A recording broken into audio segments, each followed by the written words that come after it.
Week 17 features not one, but two doubleheaders, and the 8 teams in action this weekend will be sporting a different look, wearing Indigenous design logos created by local artists to commemorate Monday's National Day for Truth and Reconciliation. First stop is Winnipeg for the Elks and the Bombers. It's Friday, coast to coast, the CFL is Canada's game. Well, we're all pumped up to party, and we're ready for a fight. Come on, get back, relax, watch the Friday night football. Boys, it's been bad, but CFL football game is up for grabs. It's Friday night football tonight.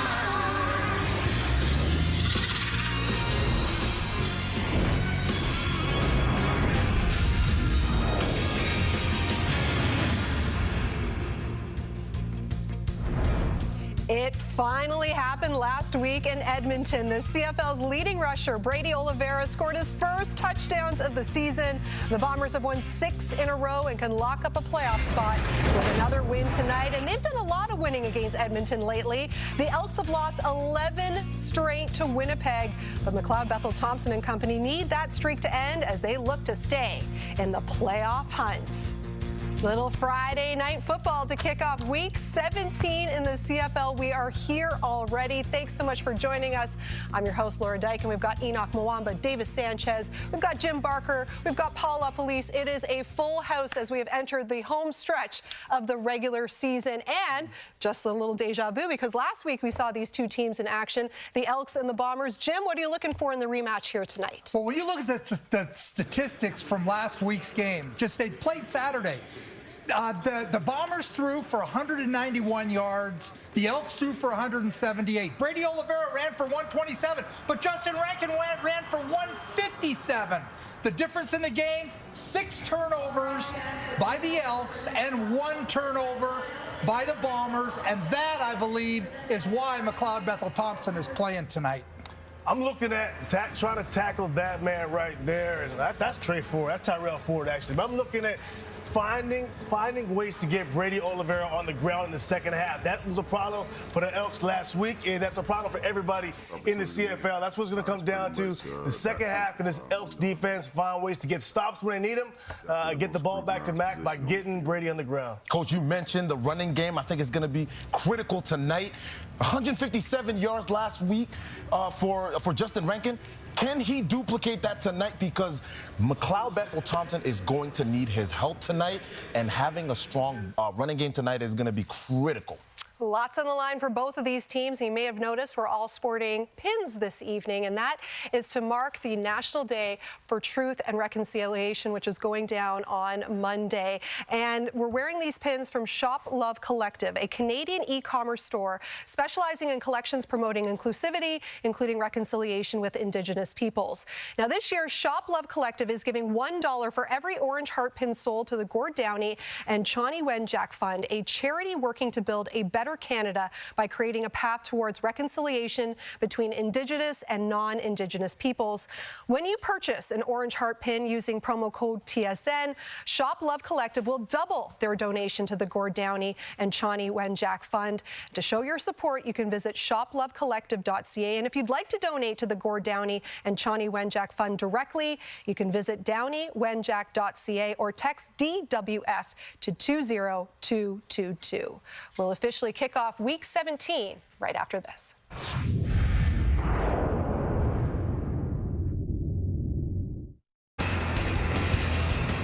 night football tonight. We welcome you to Winnipeg and a look at the Canadian Museum for Human Rights as the CFL recognizes the National Day for Truth and Reconciliation. Friday Night Football tonight has the Edmonton Elks meeting Winnipeg for the second straight week.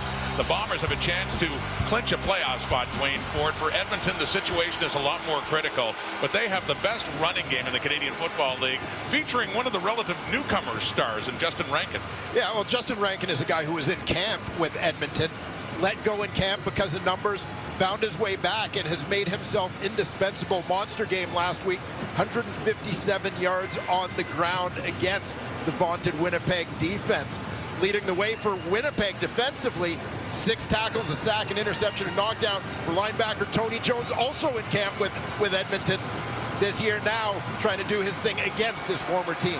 To think that 2 months ago, Mike O'Shea's Bombers lost in Toronto to fall to 2-6. They have not lost since. Alone on top of the West, Jarius Jackson 5-4 is the Elks interim head coach. They've come a long way since 0-7, but they're still out of the playoff mix. A critical one tonight. This Lucky Whitehead. Bombers are going to get the football after the toss. Edmonton and Boris Beattie to get this one started. The second of a back-to-back between the Elks and Bombers underway on a Friday night in Winnipeg. Whitehead has it across the 25. Finds some opening there, and he gets up near the 40. Zach Collaros to come on. Last week, 19-27 for 191. 1 touchdown, 1 interception. But this Winnipeg offense also runs the ball very well. Yeah, the run game was the key. The stat that hops off the page for you about Zach Collaros. Slow start to the season, but this guy has won his last 6 starts for the Winnipeg Blue Bombers. We all know his playoff success of the last 4 seasons, and he seems to be heating up at just the right time. They've undergone a lot of changes through injury, players leaving, but here comes Winnipeg. 6 wins in a row, and here they come now and throwing it in a crowd and completing it too. Collaros finds Kenny Lawler up near a first down for the Bombers. Yeah, you'll see Collaros escape to his right here off play action. Got to zip it in quick, putting his faith in Kenny Lawler, who does a nice job working back slightly to his quarterback, extending the arms to catch that one in his hands, preventing the DB from getting a piece of it. Lawler missed a lot of time on the 6th game, so hasn't played a full season, coming in with just 20 catches for 241 yards. Terry Wilson now handling the short yardage with Chris Strebler injured a few weeks ago in the Banjo Bowl and out for the season, so Bombers get the first down easily with Terry Wilson leading the way. Have a look at that Winnipeg offense. And this offense has been happy to have Stanley Bryant back, the veteran leader of their offensive line, one of the tone setters. And of course, in that backfield, Brady Oliveira, you heard Jim Barker talk about it in the opening. Yet another 100-yard game for him, yet another 1,000-yard season, 3rd in a row for the Bombers running back. Oliveira really went off last week at Commonwealth, got his first 2 touchdowns of the season on the ground as well. So first down, play action fake, throwing it to the right to Lawler again. He spins to get away from Lucas. Purifoy, ball's on the ground, and Purifoy has it. Collaros trying to push him out of bounds, which he does. Turnovers went against Edmonton last week when they gave it away 6 times. They have a takeaway to get this game started. Yeah, looking to turn the tables. Certainly Lawler off the spin. What was he down? Yeah, I think he keeps himself up. The hands and the feet are allowed to touch. Now this one looks awkward because it's the back of his hand that seems to touch, but I don't think any other part of him was down before this ball comes out. The previous play is under review. It's interesting right now, anticipating the call. You still have Edmonton's offense out there thinking it's a turnover. Winnipeg's offense is still out there several yards back. And a lot of members of the Blue Bombers defense too. A lot of uncertainty over what happened there with Lawler and what they're going to call. Yeah, watch the left knee of Lawler at the time the ball comes out, because I think that's the closest part to the ground. Here he keeps himself up. It's just hands and feet. Here comes the hit. So close. Yeah, and given, again, the ruling on the field was a fumble. Right. They played it out. Not sure that there's anything conclusive there to overturn it. I can't remember too many times where you see a team with both their offense and defense out anticipating the result of a review. That's the case with Winnipeg. Lawler's still out there. A lot of offensive players are, and their defense has come on anticipating it's going to be Edmonton football close to the 20-yard line of Winnipeg.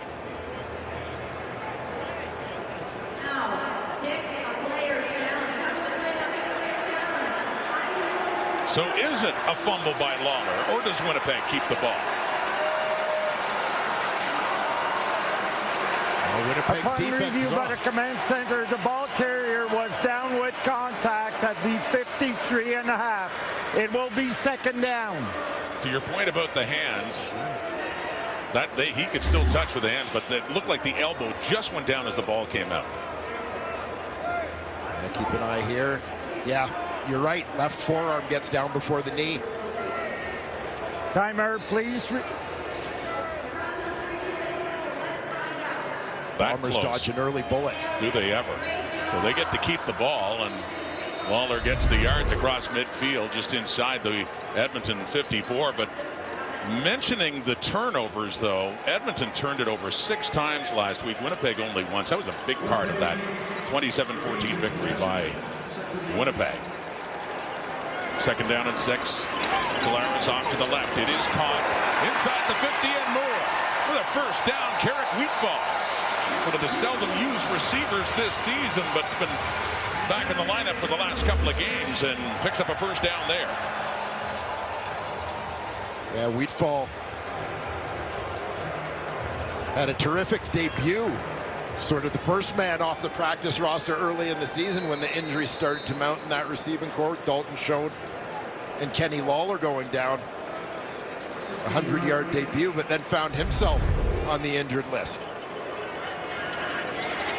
So the Bomber drive continues down to the Edmonton 40. And trying to dump it off quickly. A little confusion there for the Winnipeg offense as Collaros was knocked down, ultimately hoping to dump it off to Nick Dembski, but it falls incomplete. And taking a look at this Edmonton defense, little veteran presence, I think, has contributed to the rebound of the Edmonton Elks this season. Sean Oakman on that defensive line coming over from Toronto. Derek Moncrief, former Saskatchewan Rough Rider, also previously spent some time in Edmonton, joining that linebacking corps. Marcus Lewis back in on the back end of the boundary half spot this week. 2nd down and 10 with time. Looking deep. End zone. Touchdown. Dembski. One big strike. Collaros to Dembski. And Winnipeg has the early lead.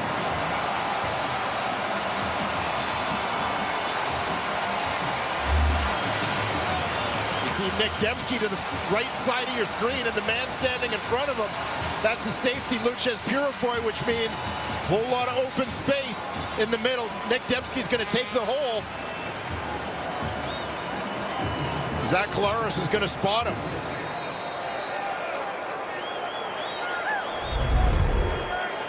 So Winnipeg Blue Bombers take advantage of their second chance on this drive. And Sergio Castillo in for the point after. Puts it through. 40-yard touchdown. Collaros to Dembski. 4th touchdown of the season for Nick Dembski on a 6-play, 71-yard drive. 7-0 Bombers.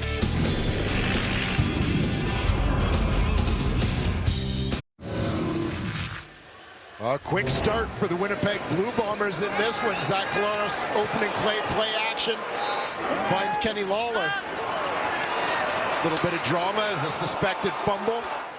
Overturned, remains Bomber ball, and Bombers make no mistake with a second chance. Short one to Carrick Wheatfall. Long one over the top to Nick Dembski to open the scoring. Bombers looking to keep a trend alive here, Rod. Yes. In the 6-game winning streak, Wayne, they scored first in all 6, and they've scored first now as they're trying to push that streak to 7. Kicking off now, taken by Dylan Mitchell at the 15. Got a burst. Tries to get outside at the 30, 35, and getting up closer to the 40, taken down by Tanner Cadwallader, one of their leaders in special teams tackles. Here's McLeod. Bethel Thompson. He was benched for Trey Ford, but came on in the 4th quarter last week and was 5 for 10 in their 27-14 loss. Yeah, and obviously Bethel Thompson has been the guy who has started most of this season for the Edmonton Elks. Trey Ford had taken over that job, but an uneven performance from the young Canadian last week. And here's Justin Rankin, Dwayne, at 157 yards rushing last week, but Edmonton can't get anything going there. Winnipeg strong up front defensively. How about that Edmonton Elks offense? Yeah, big group on that offensive line. David Foucault out of Montreal, former 1st-round pick, one of the leaders of that group. Big group that wants to get bodies on you. Speaking of big, 6'7", Canadian receiver Zach Mathis, first-round pick in the supplemental draft, makes his first career start for Edmonton here tonight. So it's a 2nd and 8 from the Edmonton 40 for McLeod Bethel-Thompson, and he does get rid of it, but it is not hung on to there. It was intended for Rankin. It's dropped, and it's a 2-and-out for the Elks in their opening possession, down 7. Interesting to see the difference between the two teams. Again, you heard Jim Barker talk in the opening about how neither team put up big numbers throwing the football last week, but both teams ran the ball effectively. Winnipeg comes out clearly anticipating that Edmonton's going to be playing hard against the run. They go play action, they throw the ball, they make their way down the field. Edmonton comes out trying to run. Winnipeg was all over it. Top punter in the CFL, Jake Julian, his first punt in this game. Takes a roll there to Lucky Whitehead, who can only pick up a couple more yards. Many fans from northern Indigenous communities. We'll talk about that more as we mark National Day of Truth and Reconciliation in Winnipeg.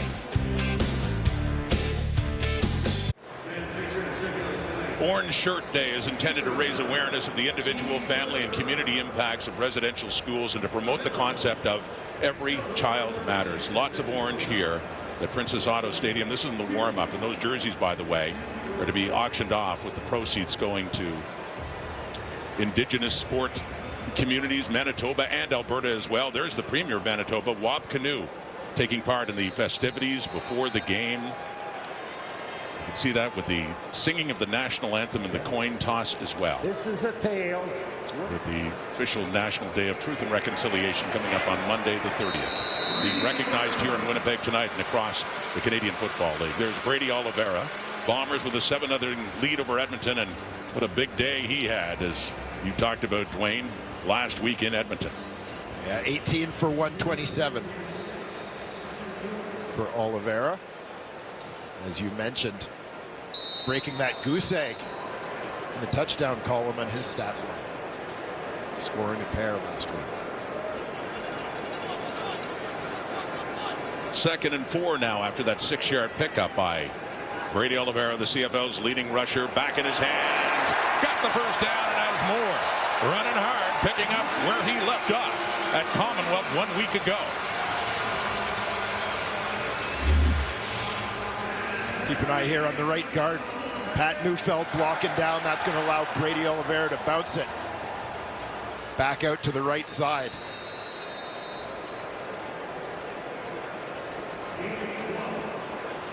Couple of solid runs from Oliveira to get things going here on the Bombers' second possession.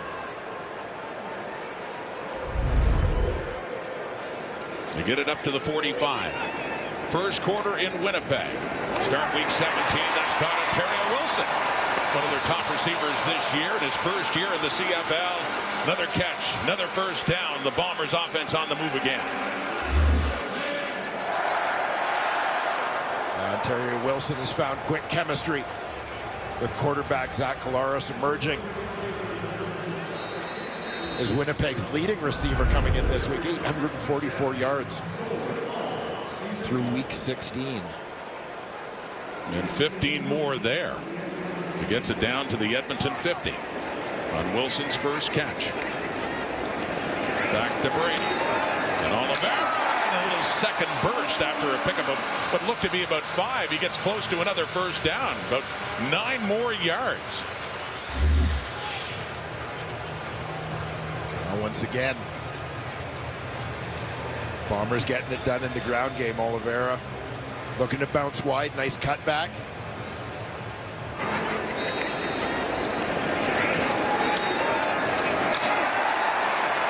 It sounds like a football game down there.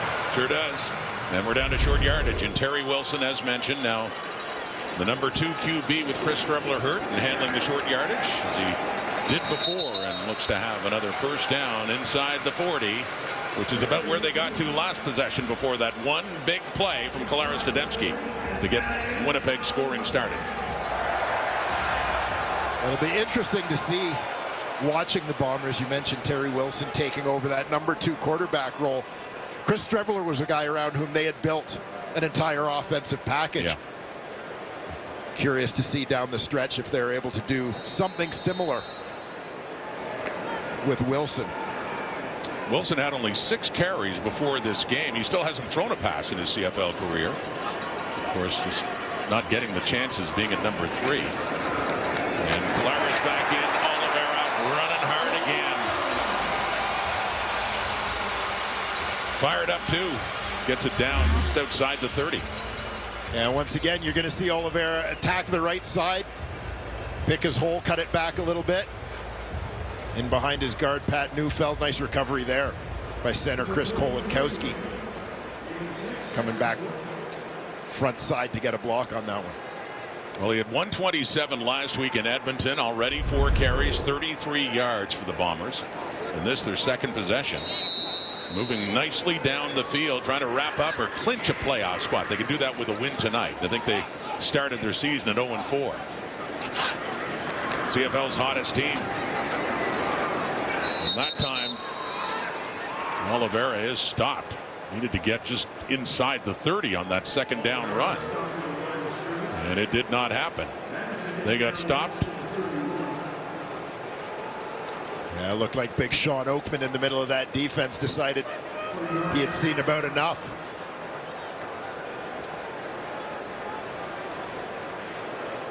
Well, among the turnovers committed by Edmonton last week were turnovers on downs. No such 3rd and short here now. The field goal unit is out. Sergio Castillo with Jamison Sheehan to put it down. Squared up in the middle from the 39 for Castillo. Drifting right, but still safely through to put 3 more on the board. And a 10-0 lead. But for Edmonton's defense, just to stop this offensive momentum.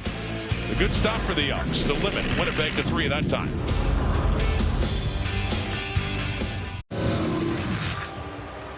Well, Justin Rankin has been something of a revelation for the Edmonton Elks since rejoining the team at the start of August.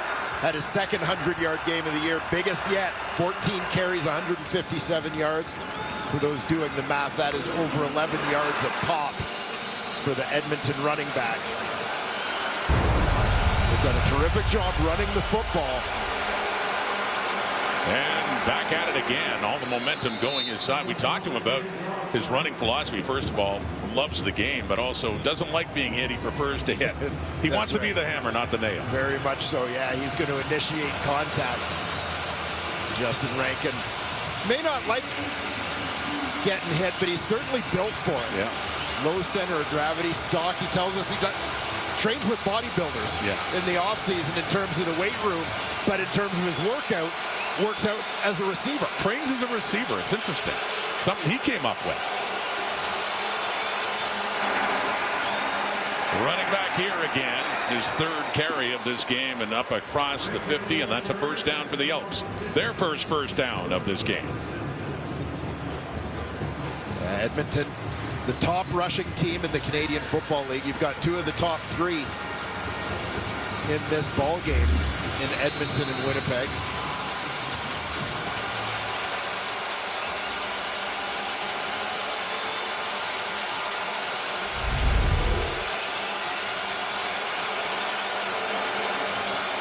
First down passing deep, too far. Tevin Jones, the intended target. And there's Terrell Ford in the coverage. Ford, a co-leader in interceptions this season as well. Back with the Bombers in that defense.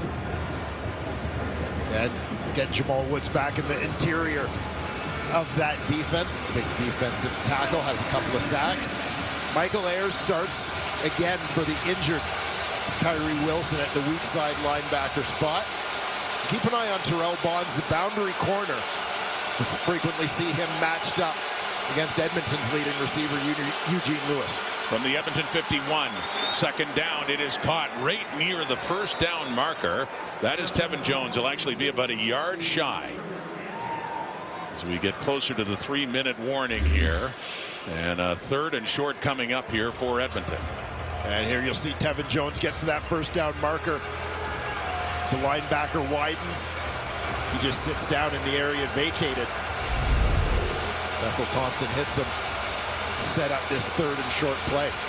By the way, the 3-minute warning is for the half. But Wayne, as you know, I like to give you a warning when we're getting close to the end of the first quarter. Yeah, So we're under 3. It, Rod. Short yardage. Dakota Pruka. Did he get there? The ex-Bomber, who did this so well for Winnipeg. And he gets met right around the line of scrimmage. Could this be another turnover on downs committed by Edmonton? That happened to them last week. It is indeed. Winnipeg football. Pruka, the ex-Bomber, not able to get there. Winnipeg's defense stands strong. Late in the first quarter, they have a 10-0 lead. Hand the ball. All the orange shirts, all the fans in attendance tonight from several parts north and indigenous communities, with more on recognizing the National Day for Truth and Reconciliation. Let's head down to John Liu. Hi, we are back with Grand Chief Settee from Kiwatanoe, Okimakanak First Nation, and Jake Trainer of Exchange Income Corporation. And Chief Settee, I'd just like to ask you, this is the 4th year now that you've had kids up from northern communities coming in here. Just describe the feeling attached to what this initiative does for your First Nation community. It means a lot to our people. It means a lot to see these orange shirts all over. It means a lot to us because it brings healing. And also it validates, what happened in residential schools. So it gets bigger and better, and it's getting more exciting every time we do it. So it's good to be here. Jake Trainer of EIC. Jake, would you just describe EIC's hand in allowing this, enabling this initiative to happen to get kids here? Sure, our airline.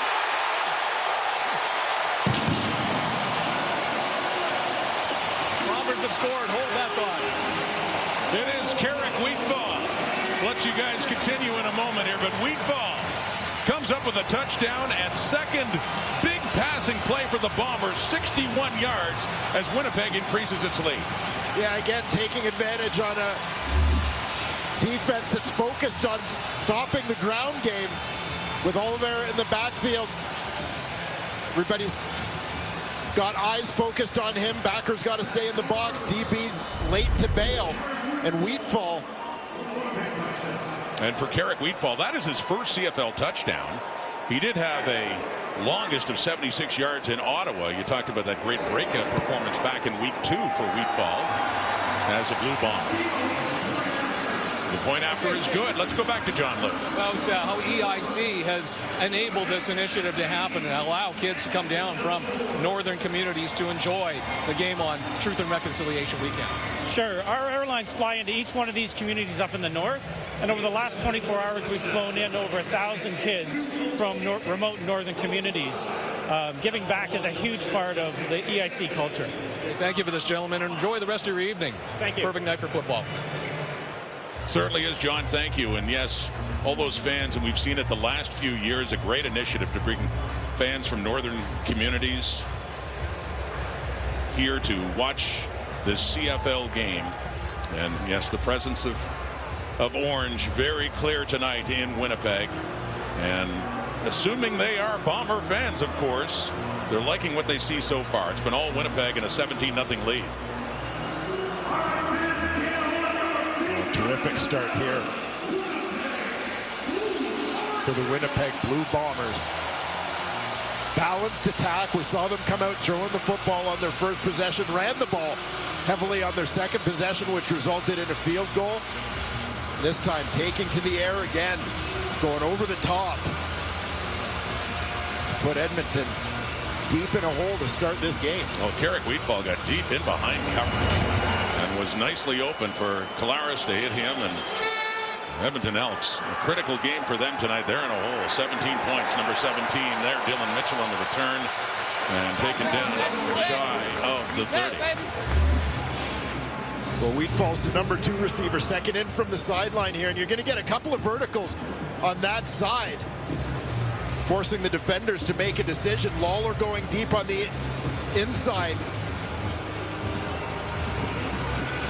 Holds the halfback, Cordell Jackson, to the inside. He can't immediately get to that sideline to Wheatfall. And that split-second delay created by Lawler's presence allows Wheatfall and Collaros to connect.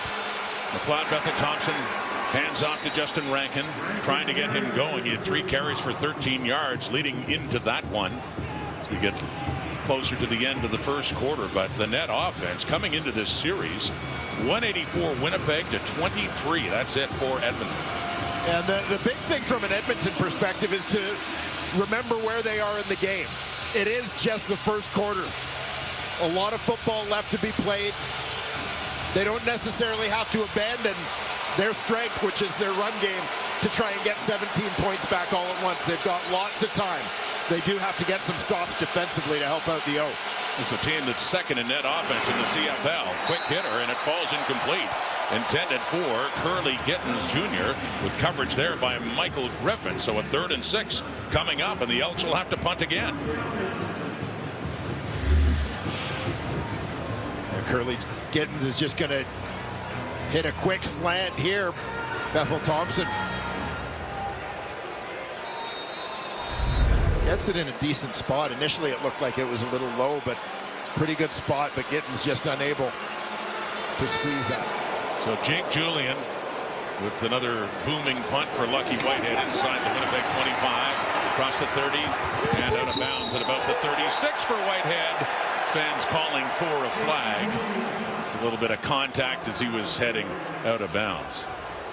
Brady Oliveira, CFL's rushing leader last year, CFL's leading rusher this year, most rushing yards by a Canadian in a 3-year span, and he's right up there. Some terrific names too, of course, the great John Cornish, what he did with Calgary from 12 to 14, Andrew Harris, well known in these parts, and Normie Kwong as well. Yeah, pretty magnificent company for Brady Oliveira in that top 4.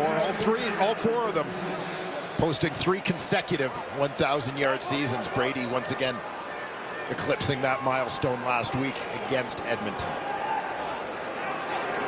So Winnipeg's offense can hardly do anything wrong right now, thanks in part to number 20. Some big passes by Collaros, first to Dembski and then to Wheatfall, but Oliveira ran well last week, got a couple of touchdowns, and running well so far tonight. Terrific job here in the early going, being done by Bombers OC Buck Pierce, keeping Edmonton's defense off balance. Their last loss in overtime in Toronto. Nearly won that game. Back in late July, over 2 months ago now. Throwing, caught, first down, Lawler into Elks territory. That offense just keeps moving as we finish up the first 15. We're at quarter time on a Friday night in Winnipeg. And so far it is all Bombers trying to make it 7 straight wins and clinch a playoff spot.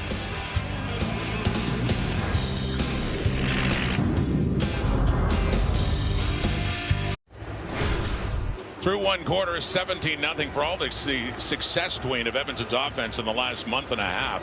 They've really been shut down by Winnipeg. They were shut out in the first half last week, shut out so far in this game. Yeah, and you have a sense in these back-to-back games that it's so much about who makes the better adjustments, who comes in responding best and anticipating what the other team is going to do. Well, you have to give that points for that to the Winnipeg Blue Bombers in this one particularly. You look at what their defense has done. Justin Rankin, the run game, only 9 yards in that first quarter after Rankin went over 150 just a week ago. And offensively, I talked about that. Buck Pierce, magnificent in terms of that chess match in the early going, just keeping Jason Shiver's defense off balance, alternating between run and pass. So the second quarter begins. Winnipeg ball. Little toss to Dembski inside. And he cuts it the other way to the right. Dembski, great adjustment after he got the ball to get a huge pickup for Winnipeg, venturing deeper into the Bombers zone and down inside the 35. Yeah, we've seen Nick Dembski in past years very involved in the run game. This one a little forward toss. Technically goes down as a pass, like a shovel, but Dembski shows those running back instincts from his youth. He was the guy at Oak Park in between Andrew Harris and Brady Oliveira. Little fake to Dembski that time. This time rolling right, looking deep, and a little bit too far for Lucky Whitehead, who'd gotten in behind Kai Gray as Collaros in that Bomber offense trying to make the deep ball work again.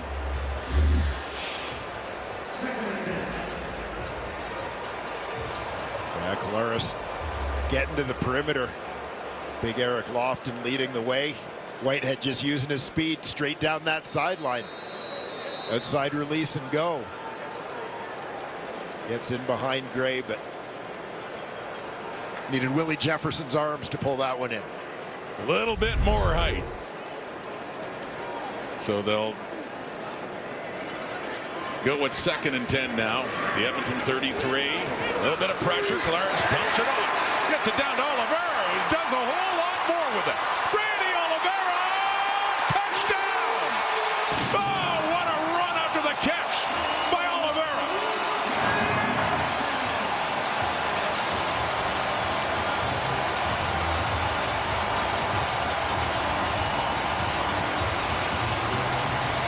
Well, Oliveira's the guy who's going to show up all over the highlight reels for this one.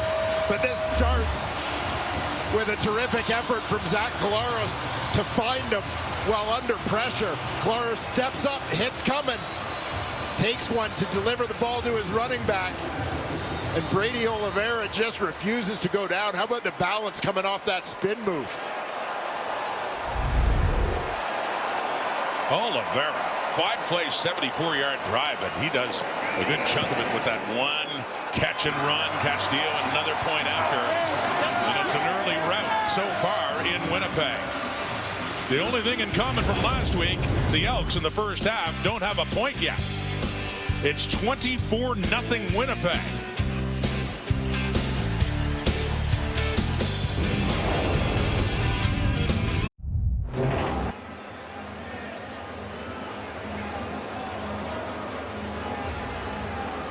Well, you don't get touchdowns like that without a little help from your friends. Brady Oliveira starts off in the backfield. He's just going to leak out underneath. He's there as the outlet for Zach Collaros. Once he makes the catch, keep an eye front and center. Kenny Lawler, immediate reaction to recognize he's got to get a block. He takes on Marcus Lewis.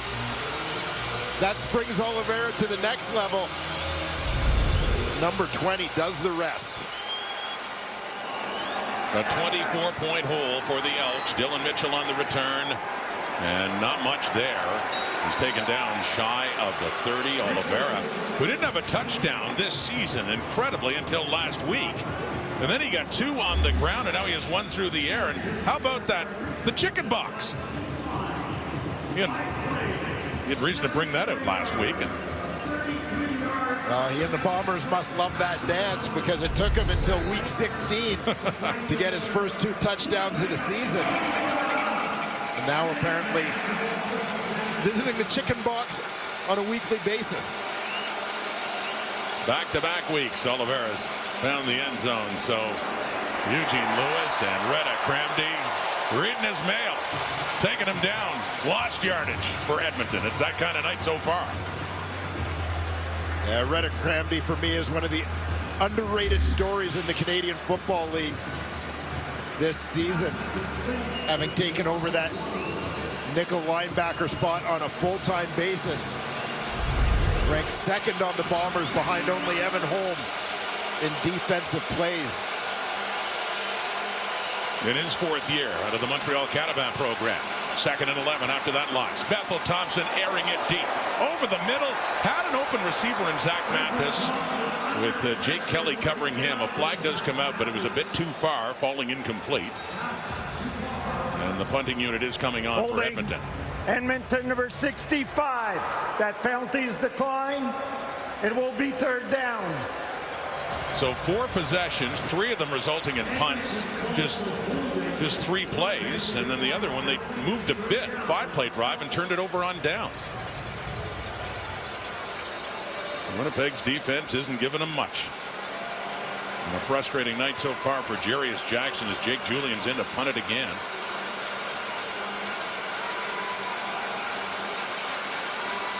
Lucky Whitehead back inside the Winnipeg 25.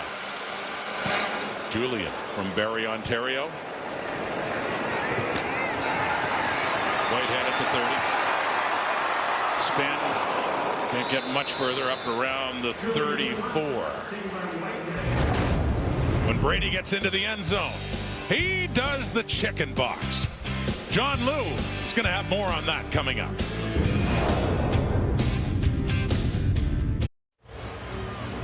Brady Oliveira is not the kind of running back who dances to get into the end zone, but once he's there, you get the chicken box. Let's send it down to John Liu. Yeah, Rod, and the idea for the chicken box was hatched on the Bombers' flight back from BC on August 18th. Lucky Whitehead was sitting with Brady Oliveira and Nick Dembski, and the flamboyant receiver in conversation couldn't believe that Oliveira hadn't scored a touchdown yet, so he made it his mission from that point on that when Brady O finally did score, that the offense would dance around like chickens. And so we've seen it now 3 times in the last 2 games, and Oliveira figures that, you know, it's going to catch on like wildfire here in Winnipeg because the native Winnipegger grew up going to Manitoba socials where the bird dance is a staple, so he feels like the chicken dance is certainly going to be no stretch for Winnipeg fans. And John, all of a sudden you mentioned the bird dance in that song. It's come into my head right now. That's all I'm thinking about. Well, Brady Oliveira, you know, in fairness to him, it wasn't so much the touchdowns. I guess you get in this day and age in offense, short yardage quarterbacks are the ones that score a lot of the TDs. Chris Streveler had a bunch. Yeah, Chris Streveler in double digits in touchdowns, but with Streveler out of the lineup, the opportunity is there for the running back to finish a few drives himself. Well, that last one that he got here, finished it from a long way away after catching a pass. Beautifully done. Collaros has time, and he was trying to get it into Kenny Lawler. The coverage there was good for the Elks, so that falls incomplete. That's the cover linebacker Derek Moncrief in there on Lawler. Moncrief comes in, 1 interception on the season. Again, veteran, 31-year-old, arrived here after the start of the season as they looked at a little bit of experience to the Edmonton D. CFL All-Star back in 2019, West Division All-Star in 19 and 22. Jamison Sheehan, the punter for Winnipeg, puts it away just across his 20.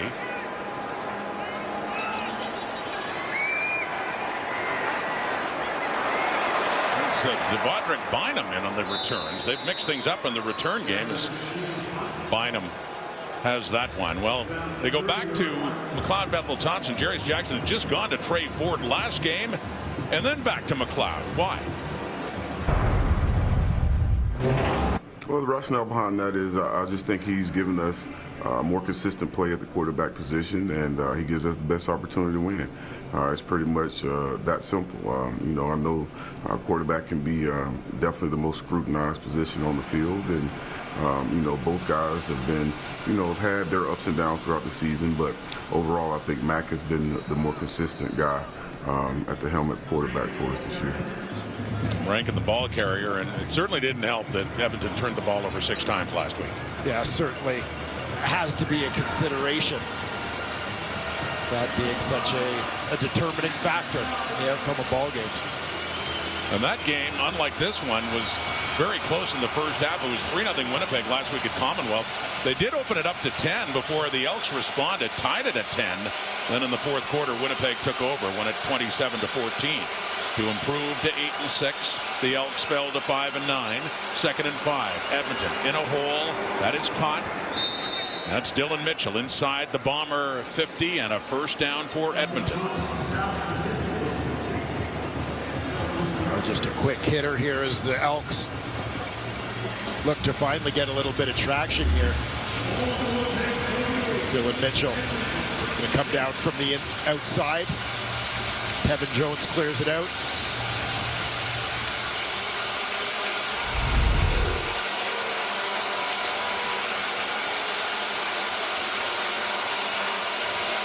They're in the Bomber zone.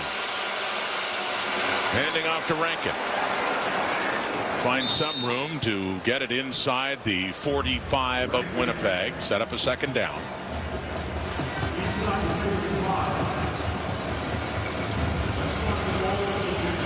Jordan Younger in his first season as Winnipeg's defensive coordinator. Certainly enjoying some success. It's taken a little bit of time with a lot of new faces. 2nd and 6. And dumping it off in behind. And Rankin had to hang on to that ball. Taiwan Garbett picks it up. They'll let it play out. He'll take it into the Edmonton end zone. A Winnipeg touchdown. Now that pass was in behind for Rankin. Yeah, lost the handle. And we'll get another look. Great decision by the officials to let it play out. And as a scoring play, it will be automatically reviewed. We'll see if this was in fact a lateral on the pass from Bethel Thompson to Rankin.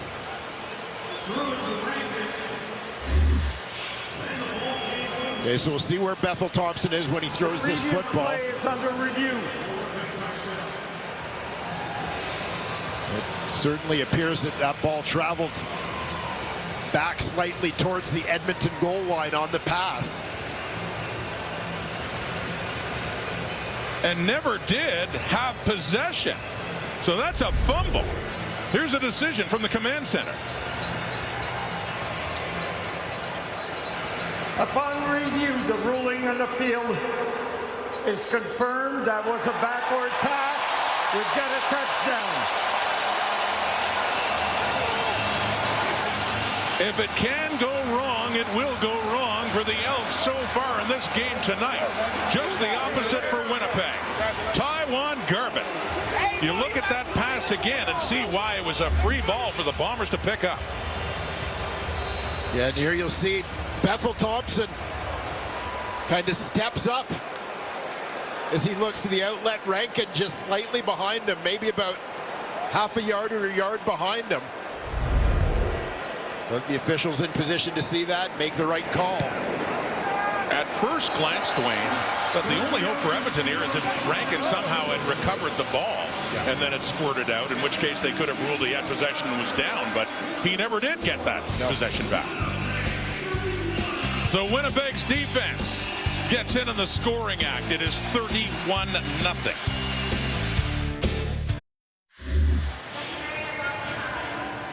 But here we'll take another look at the latest Winnipeg touchdown. This one courtesy of their defense.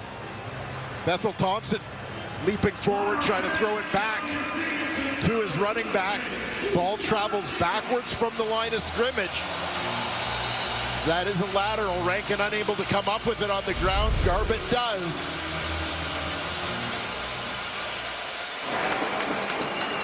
And the chicken box is catching on. Dylan Mitchell on the return for Edmonton. But yeah, fans here.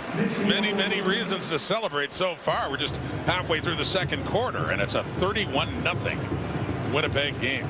This is part one of the doubleheader, and a big one in Vancouver tonight for both the Ticats and Bo Levi Mitchell, and also against the BC Lions. Second behind Winnipeg in the West, coming in by 2 points. But remember, the Bombers have the season series, and they're looking good tonight. The Ticats, they've been winning lately, 3 in a row, and they need to keep that winning going to keep their playoff hopes alive. Bethel Thompson off to the right to Mitchell, who's pushed out of bounds there by Tyrell Ford. Hit hard as he had to go up high to get that one. Tyrell Ford owning that field side corner. This time Dylan Mitchell lined up on the outside. Ford playing off a little bit, runs that quick out.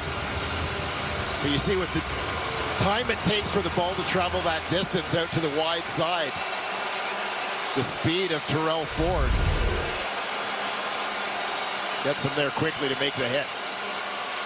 From the Edmonton 45, Rankin breaks through. This is what they need. Waiting for a block from Gittins as he cuts it back inside. And the biggest run of the night, the biggest play offensively for the Edmonton Elks, sees Rankin take it down inside the Bomber 20. I love the response here after some adversity, and Justin Rankin in the middle of that play that led to the Bomber touchdown. Responds beautifully here. Nice patience there just to allow the hole to open up. Edmonton suddenly has their biggest play of the evening, and they are in scoring territory. A gain of 47 yards for Justin Rankin. Starting running back tonight. Gets it down to the Winnipeg 18. The toss for Tevin Jones. And not much there, as he may have lost a yard, still just inside the 20. Well, we mentioned Justin Rankin, released in camp by the Edmonton Elks. Numbers situation, and he actually, in training camp, primarily played as a receiver, our receiver, that inside slot to the wide side. A running back in college, and in most of his time, as you saw in his tour of the indoor football league. That one's caught, Zach Mathis. First CFL catch for Mathis. Who has Canadian status from North Dakota State. He played his college ball. Yeah, always powerhouse program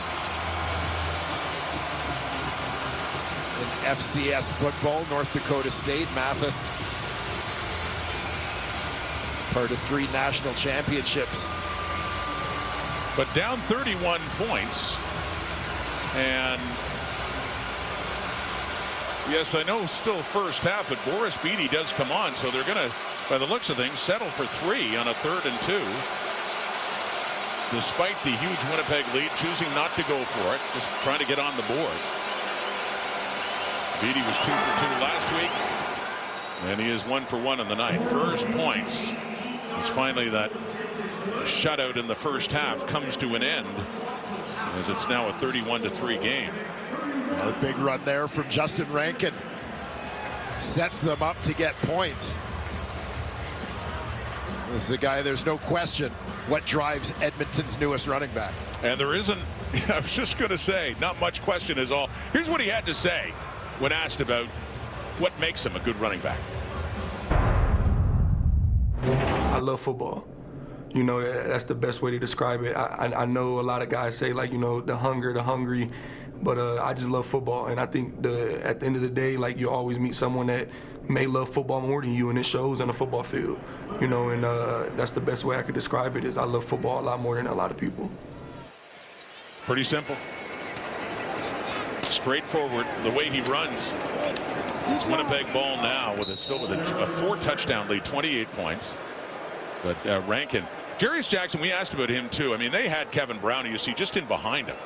And remember, they have Javon Leake as well. So Rankin in a kind of a numbers game was cut. But Jarius Jackson, when he took over as interim head coach, and with Kevin Brown hurt, jumped at the chance to bring him back. Yeah, looking for a running back, and bearing in mind, Javon Leake was originally primarily brought in as a return guy, so they needed some depth at that position, even if Leake was going to play a little bit. So they brought back Rankin, who had been there and whom they really liked, but just didn't have a spot for him out of camp. Lars throwing again. It's dropped there, intended for Derek Wheatfall, who's going to do his push-ups. Got his first CFL touchdown earlier in this half, but he's paying for it now after that one hits the turf. Yeah, Derek Wheatfall at 111 yards in his first CFL game. He got on the roster in week 2 after Kenny Lawler was injured in the Bombers season opener. Then Wheatfall got injured a week later. It wasn't until last week that he got back into the lineup again. They've dealt with a lot of injuries. Every CFL team has. Winnipeg certainly had its share. Punting taken by Mitchell. Dylan Mitchell stopped in his tracks shy of the 30.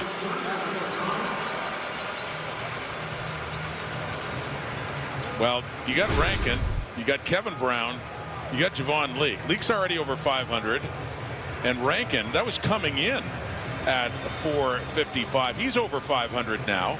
Kevin Brown just 22 yards shy. You know how long it's been since one team's had 3 running backs that all went over 500 yards? Since 1966, Rod Smith. You know your history. Do you know what team or teams? Well, I'd be cheating because I think it just said at the bottom of the screen. Oh, there it is. Sorry. Yeah, it did say that. We had that one all locked and loaded. Yeah, but I wanted to see if you were paying attention. There'll be a test on this later. Yes, it was Edmonton and it was Hamilton as well. But that's remarkable. All these years later, and if Brown does get in the game and pick up 22 yards, they could reach that level tonight. But it's not exactly conducive to a running game given the score.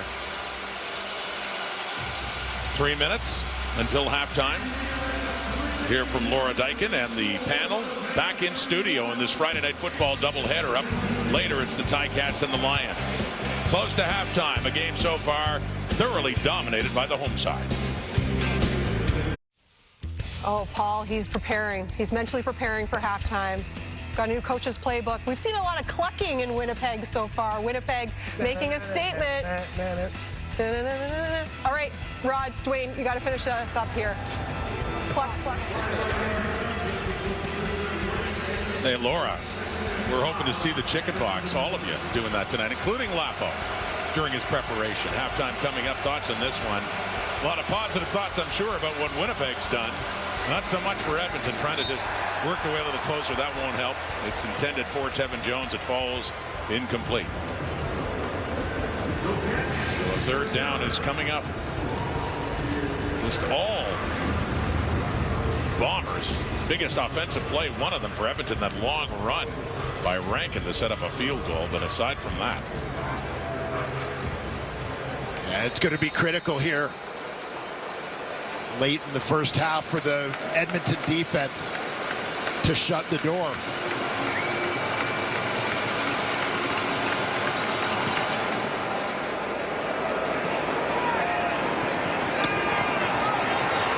Lucky Whitehead. The Julian punt gets it up to the 30. So that offense has had quite a night and coming back on the field. And you see the logo with the orange on the officials' jerseys. Each animal on that logo represents a teaching used as a guideline to go through life in a good way. Once again, commemorating the National Day of Truth and Reconciliation, which is officially on Monday, the 30th, and that pin as well. The child's handprint from a local Indigenous child to represent that every child matters. And lots of fans here from northern communities. Brought here to a CFL game. There's Carrick Wheatfall, who does have the catch, hangs onto that and hit by Cordell Jackson.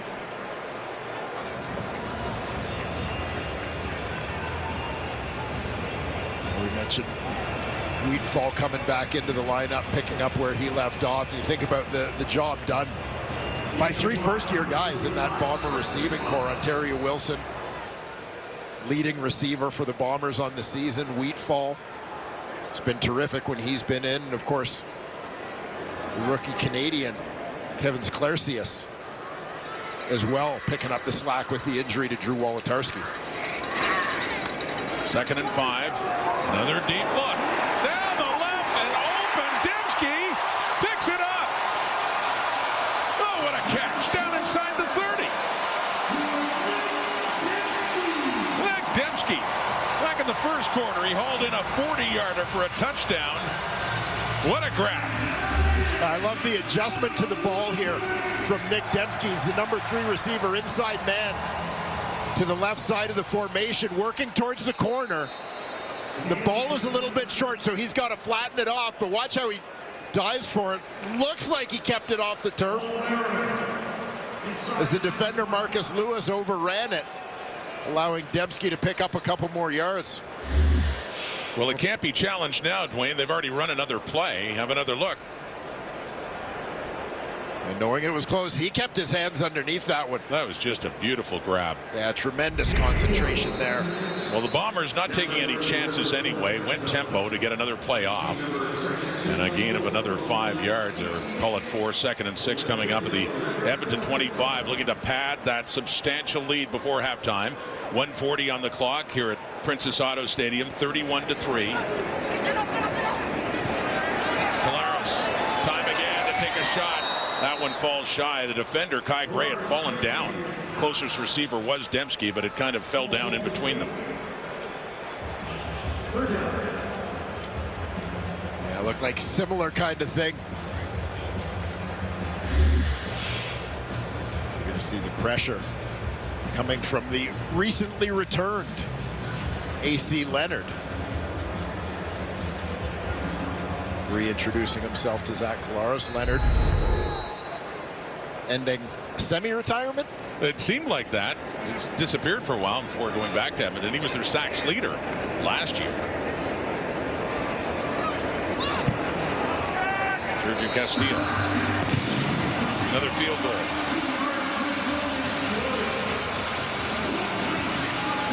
More points on the board for Winnipeg.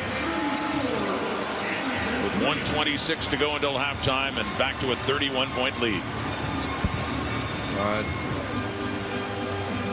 Laura and Enoch and Ches and Coach Barker as well. Some thoughts. Little chicken box coming up.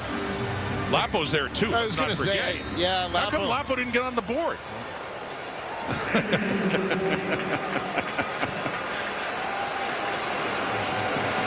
We're told Lapo was not welcome by the rest in their promo shot. Lapo's got the side gig. Yes. All by himself. And he's still working hard getting ready for that. So incomplete pass. Zach Mathis got his first CFL catch a little earlier. So again, Mathis is essentially Edmonton's first-round pick in 2025. They took an advance, selecting him in the supplemental draft this year. They give up their first-round pick in next year's Canadian draft. 2nd and 10. Bethel Thompson to the right. It is caught.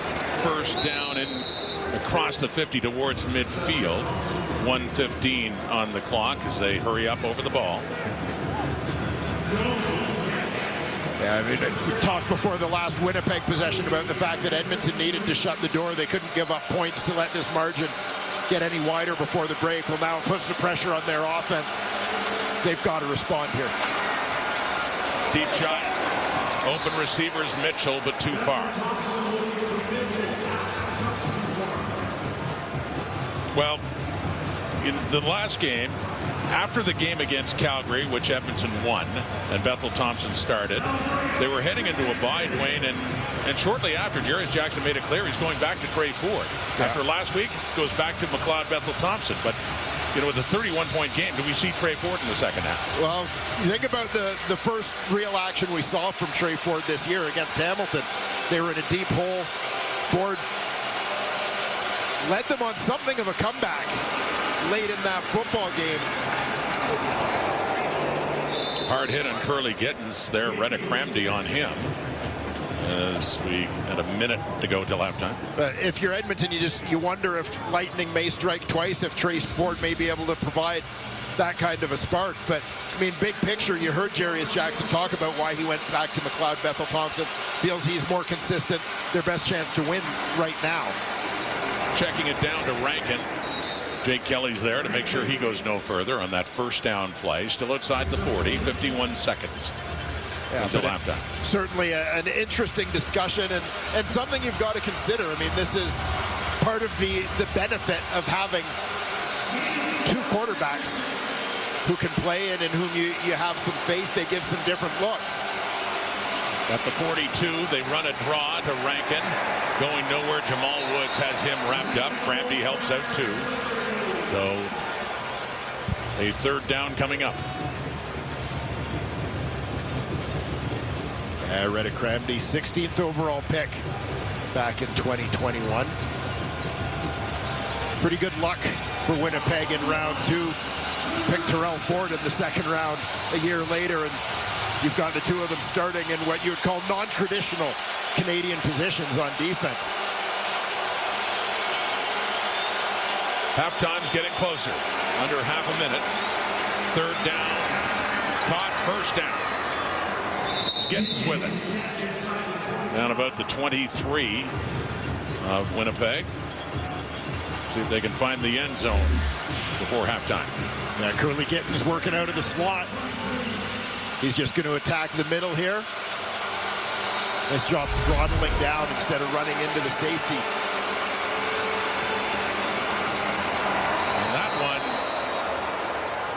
thrown into the line of scrimmage. Got away on Bethel Thompson. It almost looked like he went to throw that one and maybe second-guessed himself.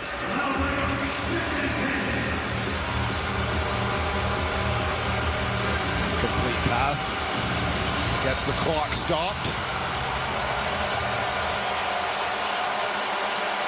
Big 2nd and 10 play here for the Elks. Sellout crowd at Princess Auto Stadium with a lot to cheer about. 2nd down, caught. Eugene Lewis. And just 5 seconds winds down to that. And it's like the field goal unit's coming on. Boris Beatty's coming on just to get something to show for it instead of going for it on 3rd and what would be quite likely the final play of the first half. So yeah, you look at the couple of times that Edmonton has been down here, they've opted for field goals. You wonder, given the deficit, why they're not going for the end zone. I think part of it, quite frankly, is it would be demoralizing to come away with nothing when you get down here. You got to chip away, take what you can get to eat into this lead. Still with a whole half of football to be played. Boris Beatty's 2 for 2. Still a big job to do in the second half for the Edmonton Elks, getting it back to a 28-point game. So many things that went well for Winnipeg, including Brady Oliveira picking up where he left off back at Commonwealth. Yeah, a little bit of momentum for the Bombers running back. 3rd consecutive 1,000-yard season. 127 yards for him last week on 18 carries. And looking to be feeling it again here tonight. This was the biggest of his highlights, picking up the short pass from Zach Colaris and fighting his way into the end zone, and he has now fought his way over to Arjon Lou. Brady, those 30 minutes, was that the best example of complimentary football by your team this season? Yeah, that's what we wanted to see, man. We wanted to see us, start fast. That was the message. I was telling the entire O-line, especially today, let's start fast. Let's get a good lead on these guys and just play a physical brand of football. Zach's doing his thing back there. The O-line are protecting their butt off.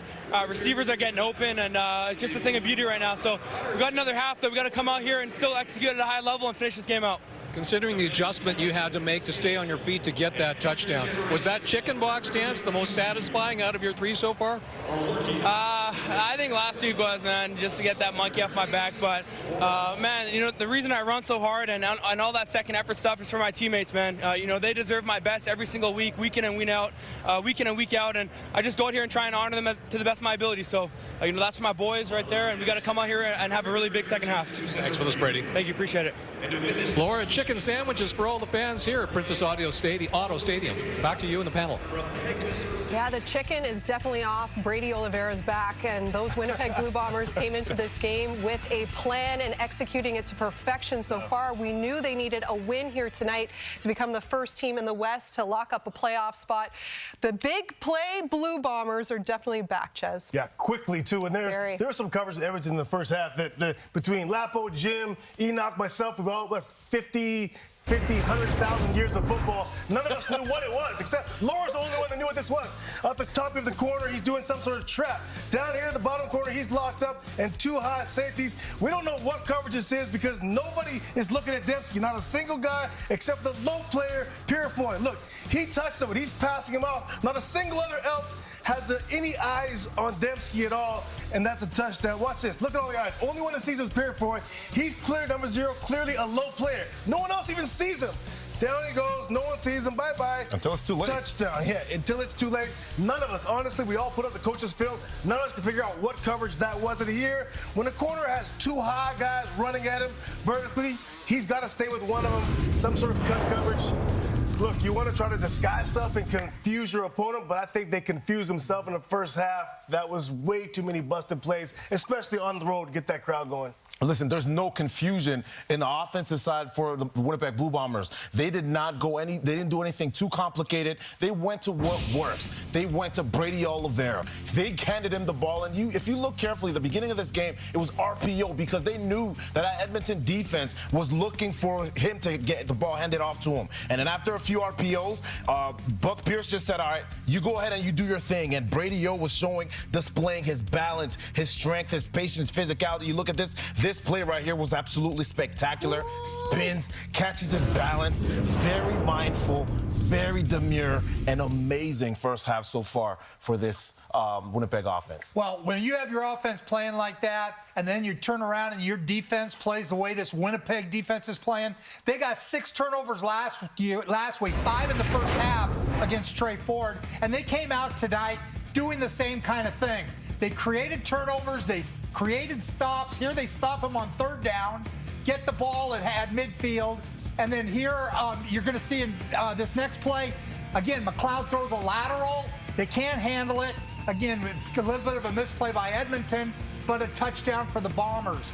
So, they gave up a 47-yard run, and other than that, 69 yards total rushing. When you play defense the way the Bombers are playing right now, and when they play offense the way they're playing with Brady doing the things he's doing, they're a very, very tough team to win, to beat. And when it gets to playoff time, and they're hosting in Winnipeg, which if they keep winning, that's what's going to happen, they're going to be in great shape. 0-4 start feels like a lifetime ago. What a challenging experience for this team, and they're off to a flying rest of this season so far. And yeah, a lot of chicken dancing going on in Winnipeg. Oh, that's a good one. We got a live one here, guys. We got a live one here.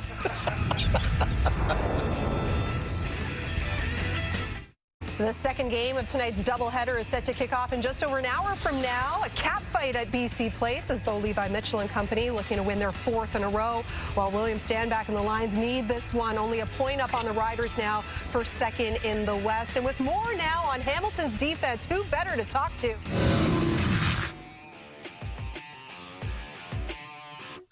A tough draw for the Hamilton Tiger Cats. They got to go across the country, kick off at 10:30. Going to be playing well past midnight, and you also have the BC Lions coming off a bye week. But their defense is going to give them opportunities tonight, leading the CFL. The last 4 weeks, they have 11 takeaways in the Canadian Football League. Chris Jones has done an outstanding job since he's come on board. If you look, worst turnover margin differential before him, -12. They're +8 since then.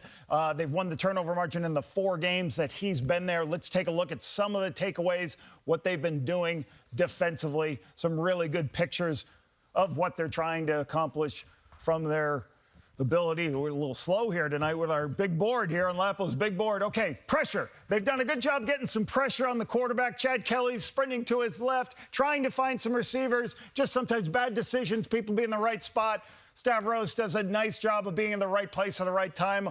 All right, poach. This was good scheming. You got 4 people going deep into quarters. This is what I call 2 rob players or poach players. Just watching the quarterback's eyes. Drew Brown doesn't recognize it because it's a different picture and gets the interception. That's Jonathan Moxey. Watch it right here. Both players are watching his eyes and driving on it. Nice play. Moxey comes back from injury. 2 deep man under. Everybody's man-to-man. And you have 2 deep safeties. What I hate about that as a play caller, you can't run a curl versus press man. Kenny Lawler's trying to get it. Richard Leonard's right there to make the play. But Coach Barker talked about this before. We were talking about these guys believe. Moxey knocks it up in the air. Kyle Wilson picks it up. It looks different for these guys the last couple weeks, that they're going to make a play. They're going to make something happen and help their team put themselves in a position to win football games. Now, who do they have to keep an eye on? Justin McInnis. Remember, week 5 of the season, nobody covered Justin McInnis in Hamilton. He had 10 catches, 144 yards, and 2 touchdowns. Nobody was covering him at all. That'll be interesting to watch tonight. Nathan Rourke, first time against Hamilton. Hey, get some coffee out. It's going to be a hell of a game tonight, Laura. Be a little late, but it'll be a hell of a game. We will be ready for it. We've got it for you on TSN3. Again, that is the Feline Bowl between the Ticats and the Lions. Meanwhile, it's been all Bombers in that first half. Back to Winnipeg after this.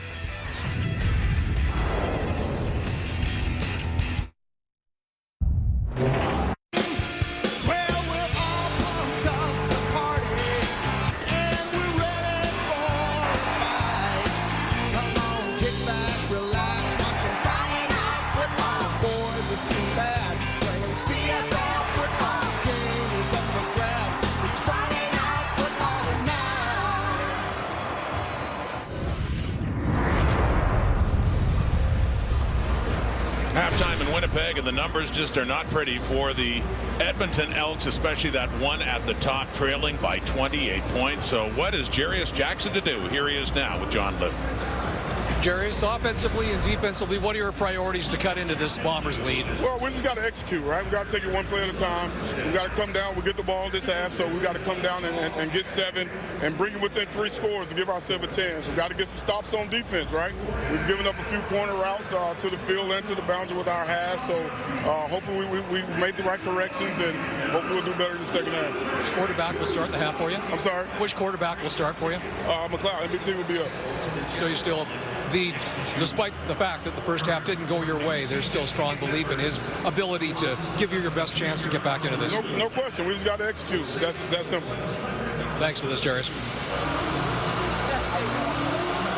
4 touchdowns, 1 drive at a time. Benny, we're speculating on Trey Ford. Jarius Jackson made it clear. McLeod, Bethel Thompson still at quarterback for Edmonton. This second half begins. Dylan Mitchell with the ball. Across the 30, across the 35, 40. He's got a good return going here. Midfield. So in this long road to a comeback, 4 touchdowns down, at least a good start on special teams, with Bethel Thompson getting last-second instructions there from Jarius Jackson. Yeah, if the first 10 seconds of the second half are any indication. There you go. The Elks got the message at halftime. Big boost from special teams. Short field. Clock-friendly start, we'll call it, for a team that needs to get some points in a bit of a hurry now if they're going to make a comeback. All those cliches, 40, 1 play at a time, 1 drive at a time. That's the life of the Elks right now here in Week 17, and a very critical game for them too, but not going their way so far. Starting it off on the ground. You do wonder too how much, despite the abilities of Justin Rankin, how much Edmonton will be able to afford to run the ball too much before they have to just simply air it out down so much. A good hard run there from Justin Rankin to pick up about 7 on first down. Watch Terrell Ford coming in at the end of this one. Just deliver a bit of a pop. The combination of the momentum of Rankin and I believe it was Brandon Alexander that had him wrapped up gave Ford a bit of a ride. Rankin has 10 carries for 75 yards, has the ball again in a shorter gain. Of course, much of that 75, over half of it, 47 yards coming in that big run in the second quarter, late in the first half. Third down coming up. They're still 2 yards shy. Offense stays out. Yeah, have to in this situation. Obviously, with each successive possession for Edmonton, a little more of a time crunch and the need to keep the football and be a little bit more aggressive with their shots. Bethel Thompson stays in this 3rd and short. Gambling, they have to. Not much of a gamble with this score. And, Winnipeg nearly got Rankin, but he broke away from Celestin Haba, and he's got something big going. Finally pushed out inside the Bomber 15. Had Haba been able to hang on, would have been a turnover on downs instead of big first down to start this second half for Edmonton. Snatching of first down from what looked like a sure turnover. Haba and a complete bust in the blocking scheme, left completely untouched. But Rankin able to avoid being taken down. Haba's through here full speed. Justin Rankin's just not a guy you can tackle up high. So powerful. And if you couldn't read Jordan Younger's lips, that was come on. So back to Rankin. Breaks a tackle, breaks another, but still losing yardage. Just being swarmed by one Winnipeg defender after another, and finally they do take him down and push the Elks back to a 2nd and long now, just outside the Winnipeg 15.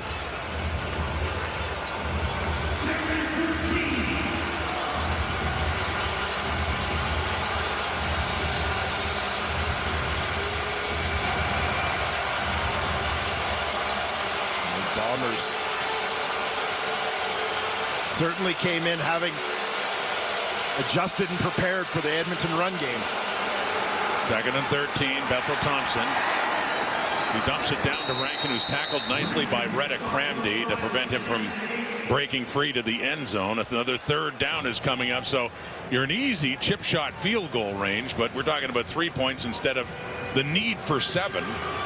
And third down, and the offense staying on. No sign of Boris Beatty. No, not thinking field goals here. Touchdown or bust. And combination of factors here as we look at the difference between this decision and the decision on third downs in the first half. You're that much closer to the goal line and a shot at a touchdown. You can get a first down without scoring, and you're that much closer to the end of the game. So here we go. A quick look, and then waiting. End zone, touchdown. Gino Lewis has it. And a flag is out in the Bomber end zone.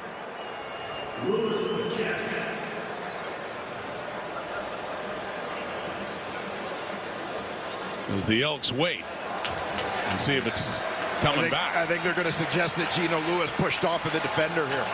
Illegal contact on the receiver. Winnipeg number 37. That penalty's declined. And it is a touchdown. And just what the Elks need.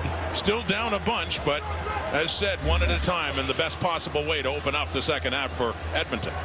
Gino Lewis playing out wide on the line of scrimmage. He's working against Terrell Bonds here.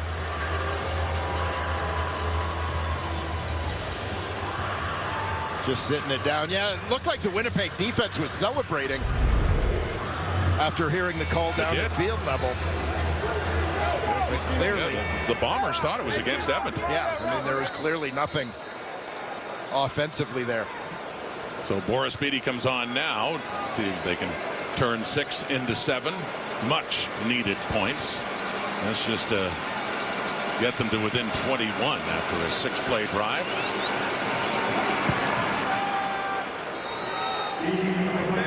Well, 34-13, still in a big hole, just not quite as deep.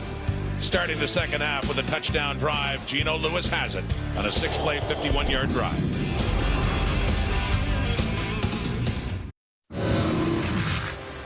Touchdown drive, just what the Elks needed. And Rankin, who's actually racking up the yardage, kind of getting things started for Edmonton. Yeah, and he's obviously the straw that stirs their offensive drink is getting that ground game going. Winnipeg has defended it well, but Rankin making the most of a couple of big runs. Missed tackle in the backfield kept this drive going. Eugene Lewis finishes this one off, but let's also give credit to Dylan Mitchell in a big kickoff return that gave them good field position to start things off. So here's Lucky Whitehead at the 15-20 on that kick return up across the 25. Well, that's one part of the equation for Edmonton. What the offense can do differently. But what can the defense do differently against an offense that has just pretty well marched down the field and scored it at will? Yeah, this is big. They've got to get some stops. You heard Jarius Jackson talk about the big plays that they gave up, those corner routes. I know much discussion in studio at halftime about who's responsible for getting over the top, the halfbacks making those adjustments. So Jason Shivers looking to get his guys all on the same page here and turn the fortunes of this Edmonton D in the second half. Elks getting a little bit closer after Eugene Lewis got his 7th touchdown of the season. Still lots of work to do, especially on defense too. Winnipeg's first possession of the second half. Brady Oliveira, the ball carrier. He had 47 yards on 9 carries in the first half, and a big run for a touchdown after his one and only catch at 33 yards for a touchdown. And we talked about Winnipeg mixing it up offensively in the first half and basically playing into Edmonton's stop-the-run mindset, which you knew was going to be first and foremost in their minds after Oliveira's 127-yard performance last week. They took advantage of that. You heard Enoch at halftime talk a little bit about the RPOs, suck them in with a run look, throw the ball over their heads. I think now, into the second half of this ball game, with a big lead, Winnipeg will largely be content to hand the ball off as much as possible. And they do again to Oliveira on a 2nd and 3, and he has more than enough to move those sticks. He gets it up across the Winnipeg 40, and not going to be much Edmonton can do if they can't stop number 20 tonight. Yeah, Oliveira is continuing to produce. You see his offensive line Creating space for him to do his thing. Doing his thing oh so well all season, but really in these last 2 weeks. That big game in Edmonton and another big one here tonight. 3 touchdowns in his last game and a half. Starting this second half now on a 1st and 10. Off to the left. It's caught by Lawler. Are you watching this? Kenny Lawler grabs with that one hand, brings it in. And any momentum that Edmonton there had to start the second half, Winnipeg starting to suck the life out of it. A healthy Kenny Lawler, that's ridiculous. Working quickly too, faking the handoff to Oliveira and then throwing again to Ontario Wilson. No quit in this Bomber offense as he stays in bounds and gets it inside the 25. And has a few words for Luchez Purifoy afterwards. Here comes Winnipeg again. Yeah, and again, we said this after Edmonton scored. Now the defense needs to get stops. I mean, the Lawler play is above and beyond. Watch the one-handed stab here from the veteran receiver. What an amazing catch by Lawler. Crazy, and overshadowing the terrific escape down the sideline by Ontario Wilson on the next play. A pickup of 21 yards to get it inside where they spot the ball at the Edmonton 29. Oliveira. Finally, a stop. DC Leonard got his arms around him, but still Oliveira manages to push for a couple more yards. 2nd and long coming up. And even getting a stop here, it's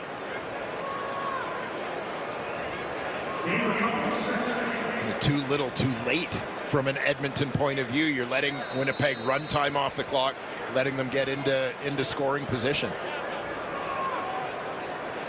And just from an emotional point of view, even if it is just they drive down for a field goal, it's certainly any momentum that the Elks felt that they might have had and desperately needed is disappearing here. Caleros rolls out, finds a receiver inside the 10. It's Kevin Clercius with the catch and a 1st and goal. Winnipeg coming up.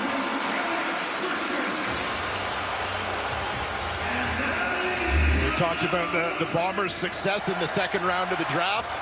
Retta Cramdy, Terrell Ford. How about Kevin Clercius, 13th overall pick. This year has stepped into a starting role for much of the season with Drew Wolodarski on the injured list. End zone touchdown, Lawler. Isn't it fitting? With the most amazing play of the night that he caps it off with 6 more points for Winnipeg.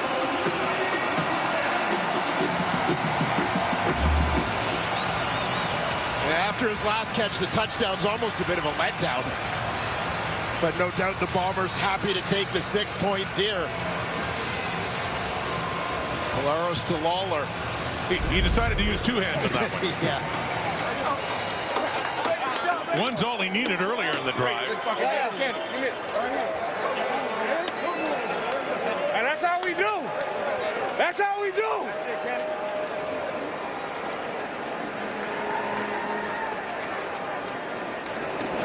Castillo. 7 more Winnipeg. Just as Edmonton had finally put a quick 7 on the board. That's how they do it. That's how Lawler does it. One hand will do. Winnipeg still leading big. One more time, let's have a look at this amazing catch by Kenny Lawler, Dwayne. Yeah, the one-handed stab. Cordell Jackson's laying out thinking he's going to catch the ball. And Lawler just sticks out one big mitt to pull it in. The completion. Watch Edmonton running back Justin Rankin on the sidelines. And the look on his face. That look says, what are you going to do? You're catching passes like that. And so, again, and Mitchell on the return. Last time they had the ball, they opened up with a touchdown drive, but that got taken right back. Kenny Lawler Zach Collaros was 4 for 4 on that drive, and Lawler capped it off with the touchdown.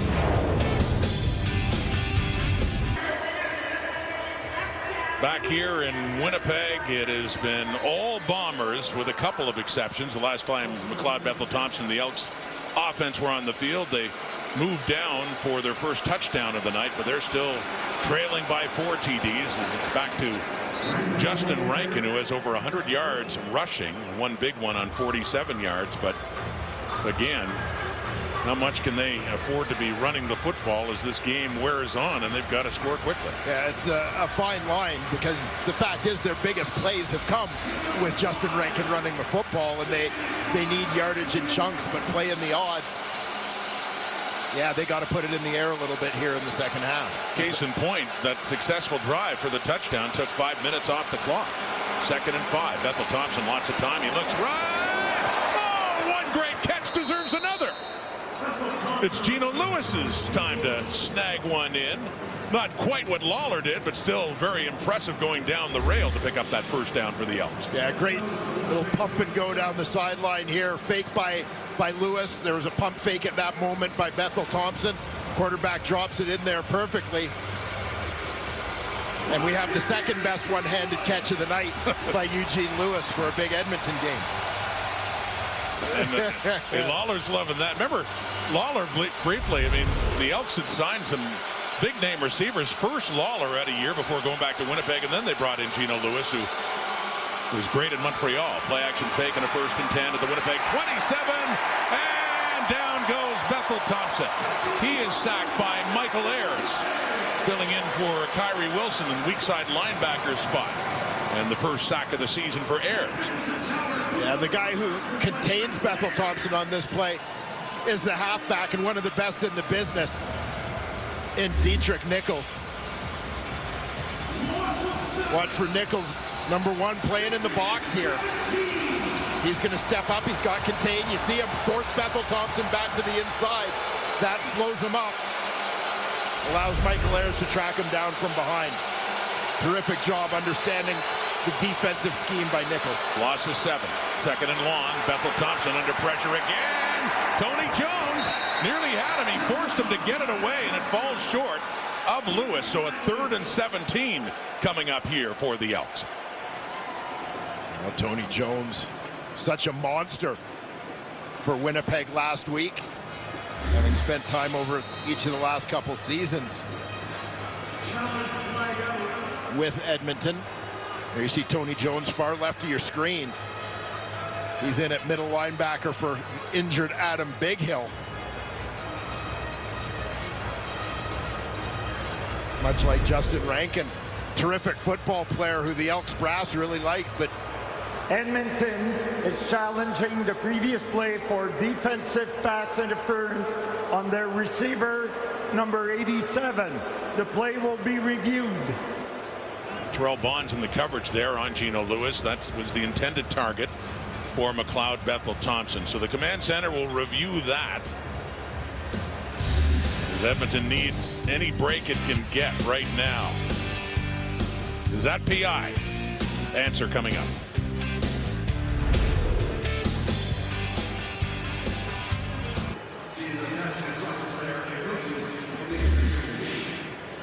well, Edmonton may get off the hook here.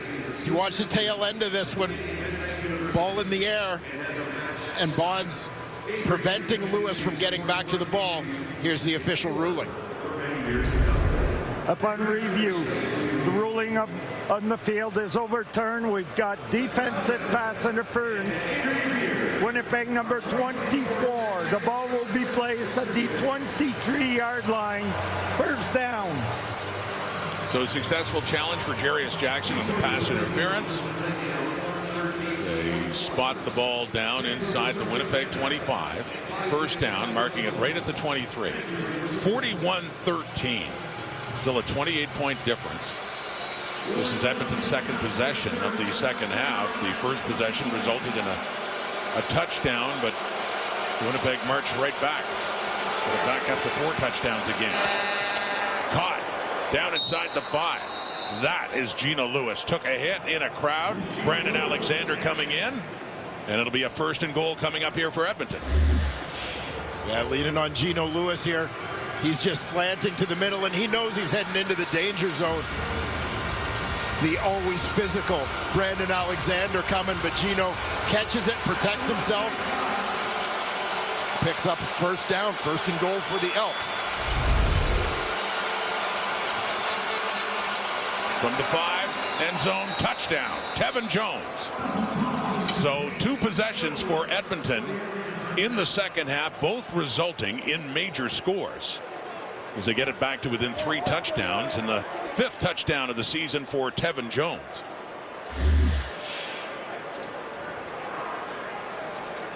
And they're just going to clear out the inside, bring Tevin Jones on the slant, open up a box for him. Jones, big target. This is a guy who's on that same list as Justin Rankin of terrific in-season additions. Jones went to camp with Montreal after being with Saskatchewan last year. He was released. Edmonton wanted some depth in their receiving core. He's been a terrific addition, averaging about 25 yards a catch for them this season. And I say it's his 5th receiving touchdown. He does have 1 running, too, at 1 in the Labor Day rematch against the Stampeders in Commonwealth, a 13-yard run. I love this play concept on the touchdown. Zach Mathis is just going to widen, and the purpose of that is to get Retta Cramdy out of the box.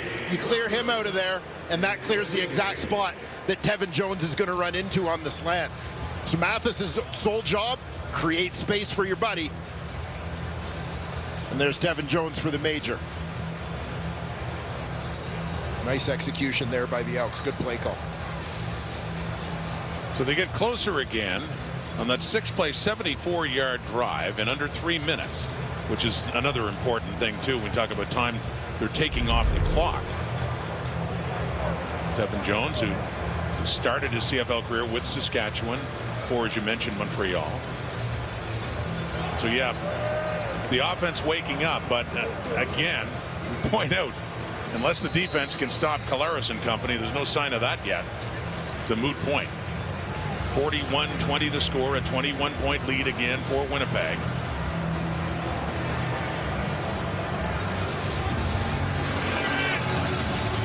Beatty with the kickoff. Whitehead inside the 10. 20. Finds an opening. Lucky Whitehead. Beatty pushes him out. Last chance for Edmonton. Otherwise, Whitehead could have been gone.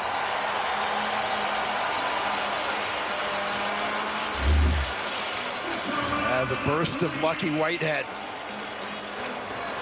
This is how it all began for him in the CFL. Returning kicks here in Winnipeg. Saw his role as a receiver expand during his time here, and certainly his years as a BC Lion. Happy to be back in blue and gold. Gets it up for that offense to start at their own 48.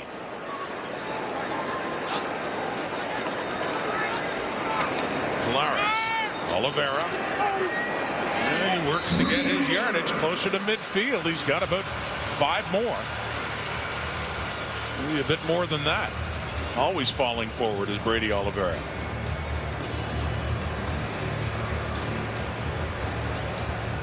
And has a way of picking up yards, Dwayne, when you think you've got him around the line of scrimmage or for a 1 or 2 yard gain. Yeah, combination of power, speed, elusiveness, and you know, with experience comes a level of patience as well, letting those blocks develop. 13 carries, 68 yards, over 5 yards per. Pump fake, deep look again. Lawler again, waits for it, takes it in. Another big first down for Winnipeg, and another big connection to 89. This Bomber offense has been relentless tonight. You're watching this ball in the air going, can the receiver get there? Can he catch it? And then you kind of think, oh yeah, it's Kenny Lawler. Sure thing. Another great grab for number 89. Marcus Lewis coming in at the end. Contact to the head there, but Lawler down and Yeah, a lot of frustration for Edmonton's defense that just cannot find a way of stopping the blue and gold in this night. Play fake, dumping it off. More positive yardage. Kevin Clarcius lowers the boom there on Kai Gray. Big collision. The rookie Clarcius inside the 15.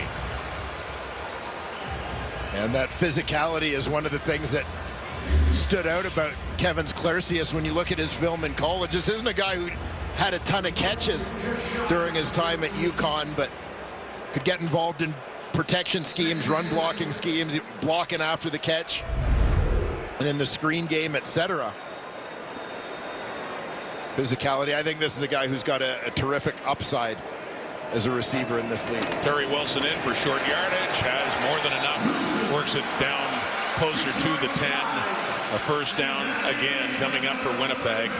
Their responses after Edmonton touchdowns, every bit as impressive as all the work they did in the first half. Yeah, and you know, I think it speaks a little bit to the attitude of the Bombers team in general. When you think about their start, 0-4, 1-5 to start the season, but Mike O'Shea never flinched.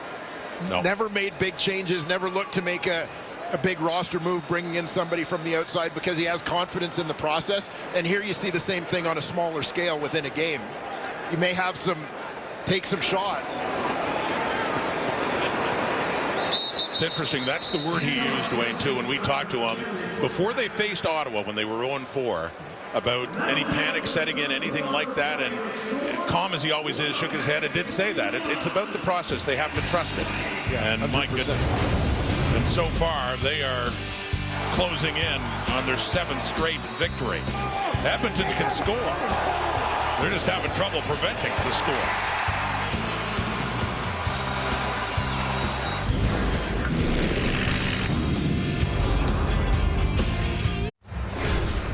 The numbers through 3 quarters, and it's still a 21-point Winnipeg lead, threatening to add more, and really have to be impressed, especially in the second half, Dwayne, by Winnipeg's offense and just diffusing any of that Edmonton momentum. And look at the total of passing yards now for Zach Collaros. Yeah, starting to pile up for Zach. He's reached a season high at 374 yards through the air. Obviously, Brady Oliveira continuing to chip in as well. But yeah, like we talked about just before the break, I mean, they may give up a play here or there, but it doesn't knock the Winnipeg Blue Bombers back on their heels. They just keep coming. They just keep doing their thing in response, making plays, putting up points. And they've worked their way right back down after another Edmonton touchdown. They responded the first time with a touchdown to Kenny Lawler. This is in the second half, and then they've come back to start the fourth quarter deep in the Elks zone, down at the 11-yard line, and a 2nd down and 10 coming up here for Winnipeg. It's Carrick Wheatfall, a touchdown in this game earlier. Collaros. Nevsky, 5, touchdown. Just like that.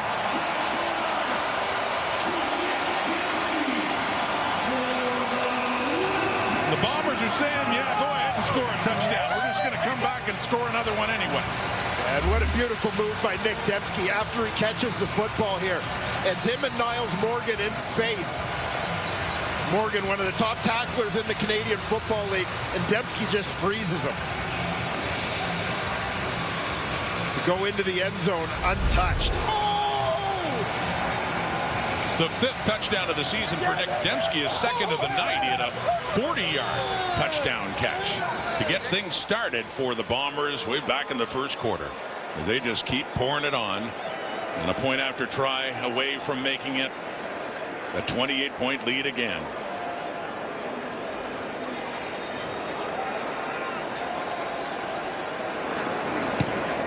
For Castillo is having a very busy night in terms of kicking converts. 6 plays, 62 yards in just over 3 minutes. And again, Bombers answer right back. Yeah, Nick Dembski just working underneath. Gives a little stutter step to beat one defender, high step over another. And he's got his 2nd touchdown of the night. The Bombers just keep coming. Zach Collaros who got his career started with the Toronto Argonauts back in 2012. And we've always mentioned the quarterback room that included Ricky Ray and Trevor Harris, but also Jarius Jackson, who was the number 2 behind Ricky Ray that year. And we asked both of them about how well they knew each other back for that 1 year, and Collaros was effusive in his praise for how much of a mentor Jarius Jackson was to him. Yeah, love Jarius Jackson. Had an awareness of him certainly from Jarius's time as a star quarterback at Notre Dame. A big-time guy, so, you know, for Zach Collaros as an Ohio kid, this was someone that, growing up in the Midwest, he looked up to, absolutely aspired to be, and suddenly found himself as a teammate. Well, Collaros didn't really know of Ricky Ray very much when he came into the league, who'd gone to Sacramento State. But yeah, you're right, he knew who Jarius Jackson was. Here's Dylan Mitchell on the return. Gets up across the 40, and then a gang of Bombers to take him down. But here's what Jarius Jackson had to say about his 1 year. He was a roommate on the road back in the Argo days with young Zach Collaros. Like I said, he was down. He didn't really know if he wanted to stay here in the Canadian Football League or go back to the States and do something else. And I just kind of talked to him and just basically told him, hey, I'm not going to be here long. I can promise you that. I think there's definitely going to be an opportunity here. You have a great skill set, and I think you're a guy that could last in this league a long time. And he had the opportunity to learn under some guys that have made a difference in this league. And you see what he's been able to come out and do himself over the last 12 years.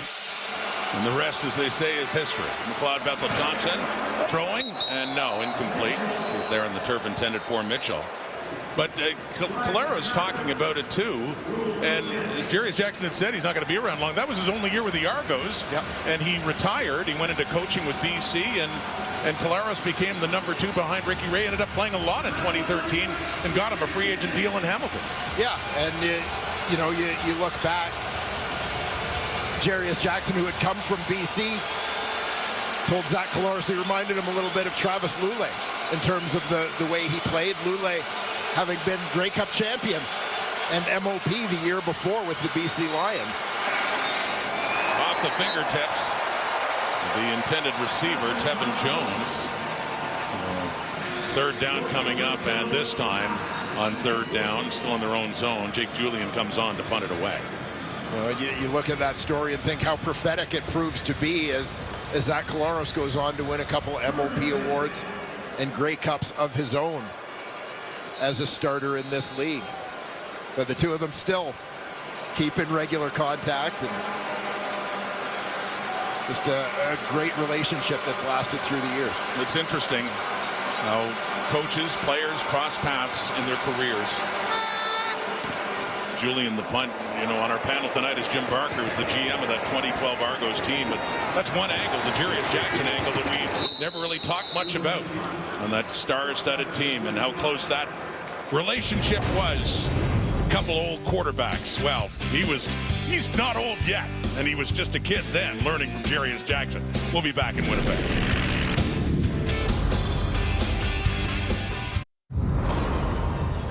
Well, you look at what Zach Collaros has done tonight. I guess not a friend tonight at Jarius Jackson's, is he?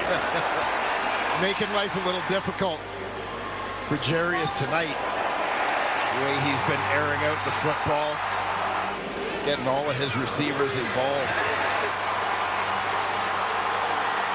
A lot of big plays for Winnipeg in this one.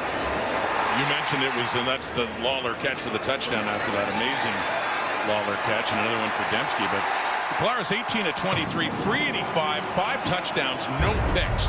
He had led the CFL in interceptions thrown. This is changing his ratio in a real hurry. And that 385, as you mentioned, it's a season high for passing yards for Zach Collaros. And Brady Oliveira coming into that carry with 68 on the ground, and also had that 33-yard catch that he took for a touchdown as well. But this is Collaros vintage 21, 22, 23. We haven't seen the Bomber offense perform that way this season. Yeah, and it just took them some time to get back to who they are.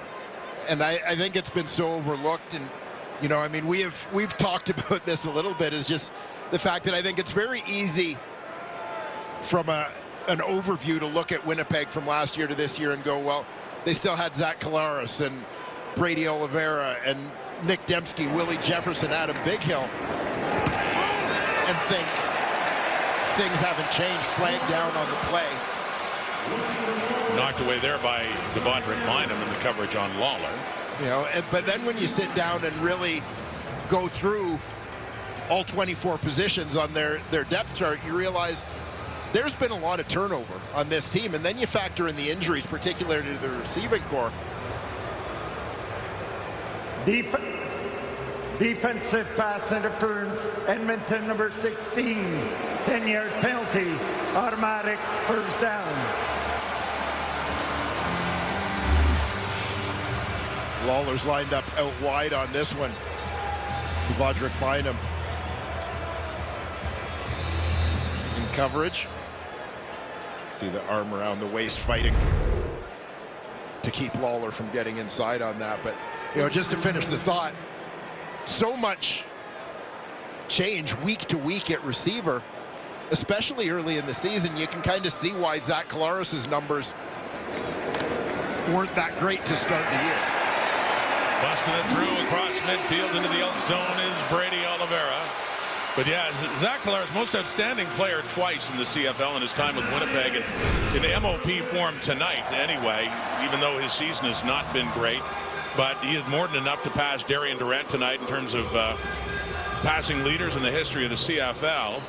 17, and lo and behold, chasing Trevor Harris now. They still have a thing going and not too far apart. And number 8, Winnipeg. What a performance tonight for him and offense, team in general. And as they are heading towards their 7th straight victory and looking to improve their record to 9-6. And when you consider, as mentioned back in late July in Toronto, they went to overtime, a game that some would argue that they could have or should have won, would have had a better chance at it. Instead, they ended up losing in overtime to fall to 2-6 after an 0-4 start. And Mike O'Shea keeps them composed as always, and lo and behold, 7 straight wins, it would appear, the way things are going right now, would put them at 9-6 and in charge in the West Division. Yeah, and I would suggest that 4 straight trips to the Grey Cup goes a long way towards your ability to trust the process. And that's despite all those changes you talked about, too. There's still that veteran core there to lead everybody else along. You talked about the importance of that, too. Yeah, and it's just kind of getting the other guys up to speed with how they do things. Flores throwing again. Look who's got it. Big first down, sets him up. Deep in the Elk zone again, Kenny Lawler, another catch. Kenny Lawler using that waggle to build speed and then attacking the middle of the field. Zach Collaros just hitting him perfectly in stride. You know, Rod, we worked on the Hall of Fame game a couple weeks ago, and I getting a bit of an S.J. Green vibe from Kenny Lawler right about now. Well, with that catch he had earlier. I think they're having fun. It looks like they are tonight, that's for sure. Kenny Lawler, 8 targets, 7 catches, 114 yards, and a touchdown. Night's not over yet. They're still slinging it down the field, faking to Oliveira. Now that's coming back to its Wilson. Keeps his feet inside the 5. He wanted that end zone. Kai Gray kept him out. But looking to do what Oliveira did in the first half. After the catch, and they just keep on fighting. A great battle after the catch here from Ontario Wilson. Looks like he's wrapped up at about the 9-yard line. Fighting his way down inside the 5. And that'll bring in Terry Wilson. Zach Collaros now 420 passing yards. That's his 4th career 400-yard game. The career high is 439. The ball will be placed. He's 19 yards away. 7-yard line. We'll say his knee was down at the 7.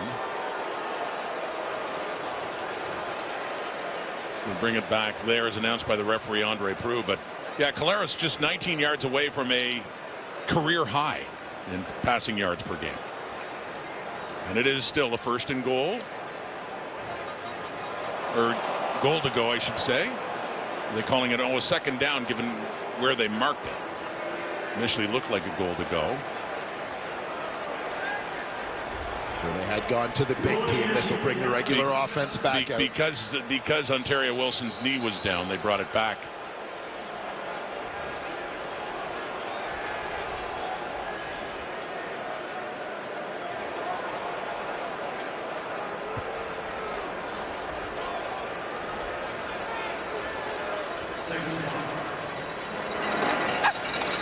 On the 2nd and 5.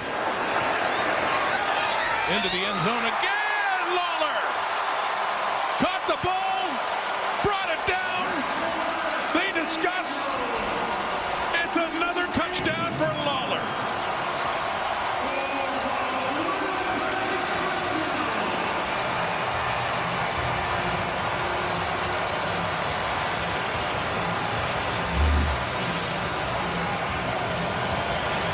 Well, we saw the one-handed catch earlier, and if you were wondering what he does for an encore, foot clearly down inbounds, ball secured. Kenny Lawler.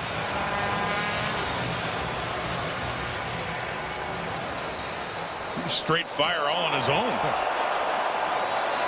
Beautifully placed by Collaros too, where only Lawler could get it. Don't do the fucking best. Just wow. Incredible night. Kenny Lawler, 130 yards receiving now, 2 touchdowns, but not just the yardage. It's the way he's picking up that yardage. 6th touchdown pass for Zach Collaros on the night against no interceptions. 55-20 Winnipeg.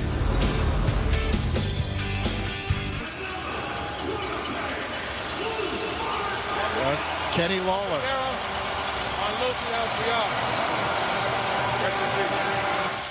Man of the moment. Get the ball near him tonight. He's bringing it in every which way. Another touchdown, Dylan Mitchell. It's now a 5-touchdown gap. And as impressive as the Elks were to start the second half on offense, the team has been outscored by a touchdown in the second half. Watch Kenny Lawler go to work here. Marcus Lewis, the halfback, is going to pick him up. He's playing inside leverage. Lawler pushes him to the inside, breaks out. And beautiful throw there from Zach Collaros. Easy to have faith in Kenny Lawler to go up and get it in tight space, given their years of experience together. Bethel Thompson throwing again up from 25 for Gittins. Final thought on, well, Collaros for one thing, 6 touchdown passes is a career high, and he's now just 7 yards away from a career high in passing per game. Chatting there with another quarterback on the team recently brought in, Jake Dolegala. But thought on Lawler too. Certainly not his most productive season, far from it, because of injuries, not getting the ball thrown as much. Had only 241 yards receiving all season. Of course, missing much of that time in 2 touchdowns. And you look at what he's done on tonight alone. 130 yards receiving and 2 touchdowns. And yeah, so I think it's safe to say that Kenny Lawler's numbers aren't down because of a decline in his abilities. Definitely not. He's demonstrated that tonight every which way. And the Bombers are once again demonstrating that not only are they an upper echelon team again, they're looking definitely, most definitely, like the team to beat in the West. Getting 6.5 minutes away from making it 7 straight wins and a record of 9-6 and clinching a playoff spot again. Whitehead came in, backed off, flags out. Winnipeg football, bottom line, 6:14 on the clock. Terry Wilson's coming in. Zach Collaros' day, considerable as it's done on this beautiful night in Winnipeg, especially beautiful for the Bombers. We'll be back. First day, and then today, the Internationals answer back and they win all 5. So it's tied heading into day 3 tomorrow. 7 a.m. Eastern, 4 a.m. Pacific. Coverage begins on TSN and CTV. The President's Cup. Terry Wilson at quarterback for Winnipeg. He has yet to throw a pass in his CFL career. This, Wilson's first year in the Canadian Football League out of New Mexico. had been number 3 in the depth chart behind Chris Streveler, who was injured and out for the season. So now getting some late game reps in a blowout. Yeah, good opportunity here for Terry Wilson and for the Bombers, quite frankly, to get him a little bit of experience. You mentioned Jake Dolegala coming in as a free agent after he was released by the BC Lions earlier this season. Be interesting to see, just given his experience, number of starts in Saskatchewan last year, if Dolegala climbs that depth chart over time. Kevin Sklarcius hauling in the first pass ever thrown in the CFL by Terry Wilson, and it is complete.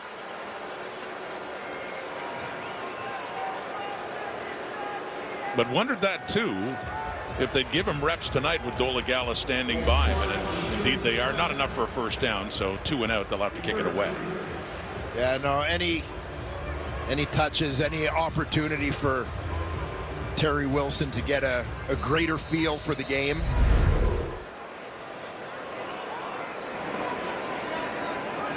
Valuable for the Winnipeg Blue Bombers as a playoff-bound team.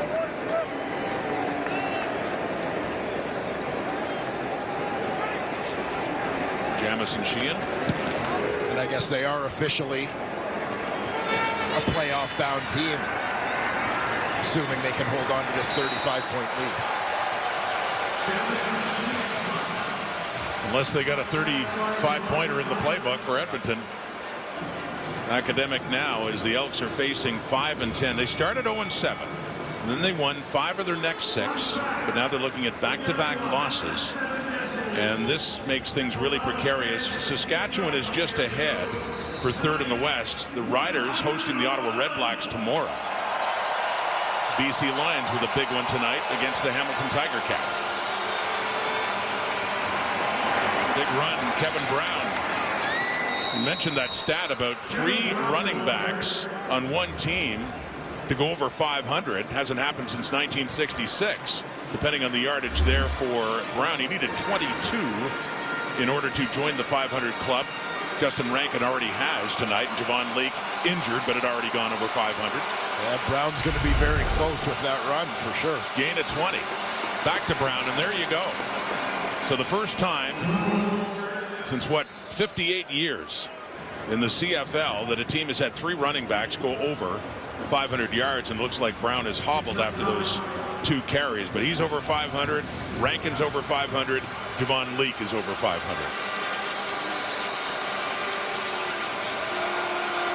Second and 1 after that carry by Kevin Brown. Right back to him. 3 straight carries. Just giving him some work in a game that is over. 55-20, 35-point lead for Winnipeg. Clinch a playoff spot. And the Elks, depending on what happens with the Lions, and certainly especially the Riders tomorrow, I mean, they're not out of it.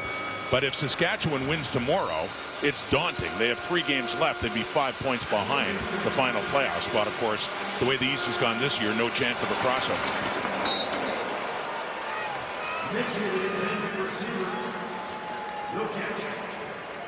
And I know the Edmonton Elks looked at this rematch with Winnipeg as a little bit of a measuring stick in a way for them. They want to start demonstrating that obviously this team has come a long way from their 0-7 start. They really have. Yeah, much better football team at this point. But they also want to show that they can get some wins against the big boys. Deep look. A little too far for Geno Lewis. There's a touchdown tonight. 3-minute warning issued. 2:49 on the clock here at Princess Auto Stadium, as the Bombers are about to clinch a playoff berth. Mike O'Shea, all-time leading head coach in victories in the history of the Winnipeg Blue Bombers, recently passing Bud Grant. It looks like, yes, another playoff appearance too, about to be clinched officially in just a few moments' time. And 9-6, when you think this team started at 0-4, and at one point we're 2-6. A 7 straight winning run by Winnipeg. And they're in Hamilton. Face the Ticats next week. The Ticats and a big one against BC coming up, part 2 of our doubleheader. into double coverage and dropped. It's intended for Zach Mathis. Evan Holm right there.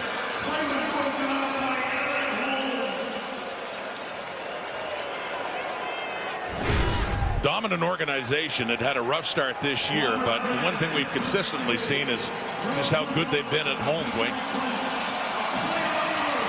Well, we need to upgrade that 36-5 to a 37-5. Bring the percentage up a little bit. Yeah. Yep.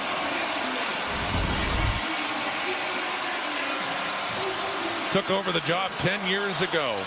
10 seasons as the head coach in Winnipeg, and yes, just recently passed Bud Grant, the all-time winningest head coach in the history of the Winnipeg Blue Bombers. And you can ask anyone about it. There would be praise for Mike O'Shea. You just can't ask Mike O'Shea about it. When asked him recently about the name Bud Grant, you gotta approach it, you know, kind of gently, because he doesn't like these comparisons. He doesn't feel he belongs even having his name mentioned with Bud Grant. That's how humble he is about this. But he wished he'd actually had a chance to spend more time with Bud Grant. He didn't meet him, but I'm sure he would have loved to have talked to him more. And what a legacy. Yeah, and Mike O'Shea is such a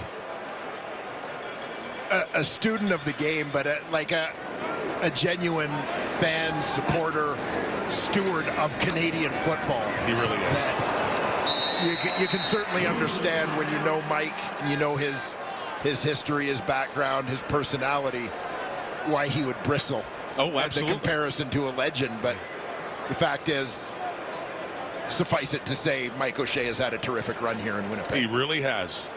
I mean, he'd be the last one to admit it. I mean, he is that modest. That was Niles Morgan on the sack, by the way, Terry Wilson.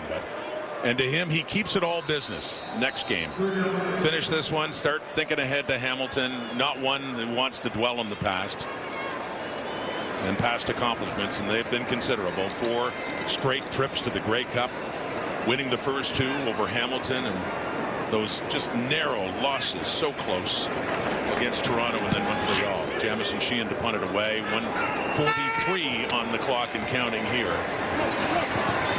For the Bombers, make it official. But yeah, up to 9-6 now. And who knows if they run the table the way they're rolling right now. They still have games against the Argos. They finished the season, the regular season, in Montreal. They still have a lot to play for, too, of course. Tonight gets them a playoff spot. There's still the matter of wrapping up first in the West and another home Western final. Yeah, the BC Lions are just a game behind them as they take on Hamilton right about now. So the Lions looking to keep pace with what the Bombers have done here tonight. Kevin Brown still under running back. A lot of yardage, a lot more racked up by Justin Rankin, but in a losing cause for the Elks, who are a much better team, but really still paying for that 0-7 start. And the updated look now. First team with 3 running backs with 500+ rushing yards since 1966, when Edmonton did it and Hamilton did it as well. Javon Leake injured and out, but he'd already gotten there.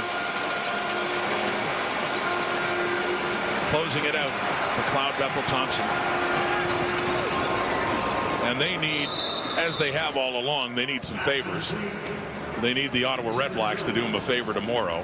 Otherwise, the math is just ridiculously daunting at that point. But if somehow Saskatchewan, if the Redblacks win that game and they clinch a playoff spot, then the Riders would still be ahead of the Elks, but just a little closer, 3 points, and they have a big showdown next week.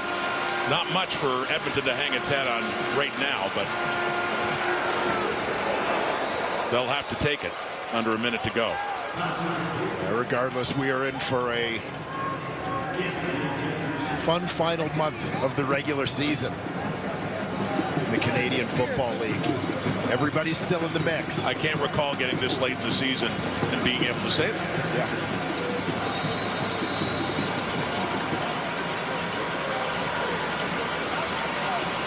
We got the Alouettes and the Argos tomorrow. Montreal trying to clinch first in the East. As mentioned, Ottawa later trying to finally clinch that playoff spot after losing a couple of games. Knocked away by Ford on Mitchell. Flag down late. It did look like he was there a little early. And there's Trey. Didn't get in tonight. Did last week. Brother versus brother. Interference.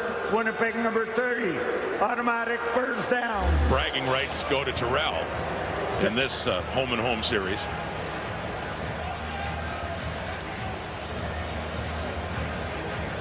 Kevin Jones in the slot. Sorry, Dylan Mitchell, intended receiver. Kind of coming through him to make a play on the ball. Trey did have a moment against his brother last week, though, in that flea flicker that got Terrell biting on, and it ended up being a Eugene Lewis touchdown. As Terrell suggesting post-game that trick plays don't really count. Brother versus brother, just not tonight. And in both cases, it's Taiwan Garbett who had a touchdown in the first half on a pass that went just a little bit in behind the lateral, and he picked that up and took it in for a CFL TD. It's kind of night it's been all Winnipeg, with the exception of a couple of Elks possessions to start the second half. But in both of those cases, Bombers essentially said that's as close as you're going to get tonight.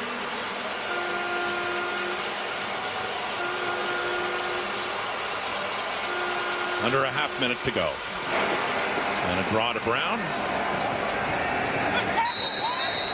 Tackled inside the 40. Brandon Alexander. Yeah, talk about Brandon Alexander, Evan Holm, Dietrich Nichols, the three interior guys in that Winnipeg secondary. And Mike O'Shea can't say enough about the importance of those three to the success of the entire group. They have two new corners this year who have excelled. Terrell Bonds on the boundary side, Terrell Ford to the field. A lot of the credit goes to the communication and the support that they get from the three veterans inside.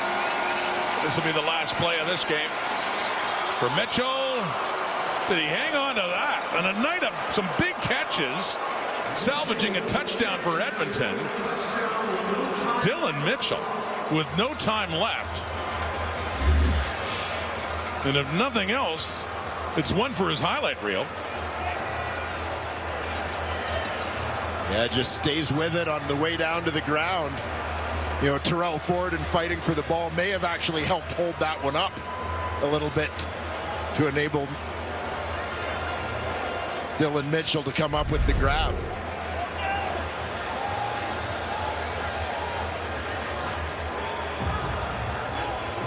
A touchdown for Mitchell. Well, McLeod Bethel Thompson, the Edmonton Elks, battling right to the end of this one. Again, tough one tonight against this Winnipeg juggernaut. And they send Boris Beatty out for the point after.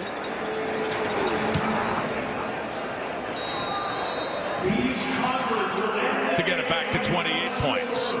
The game is over.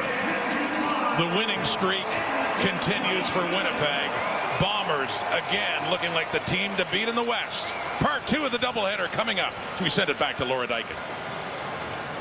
All right, so yes, the Bombers joining the Alouettes into the playoffs. Meanwhile, over on TSN1, we've got our second game of our doubleheader. It's underway in BC, the Lions and the Ticats.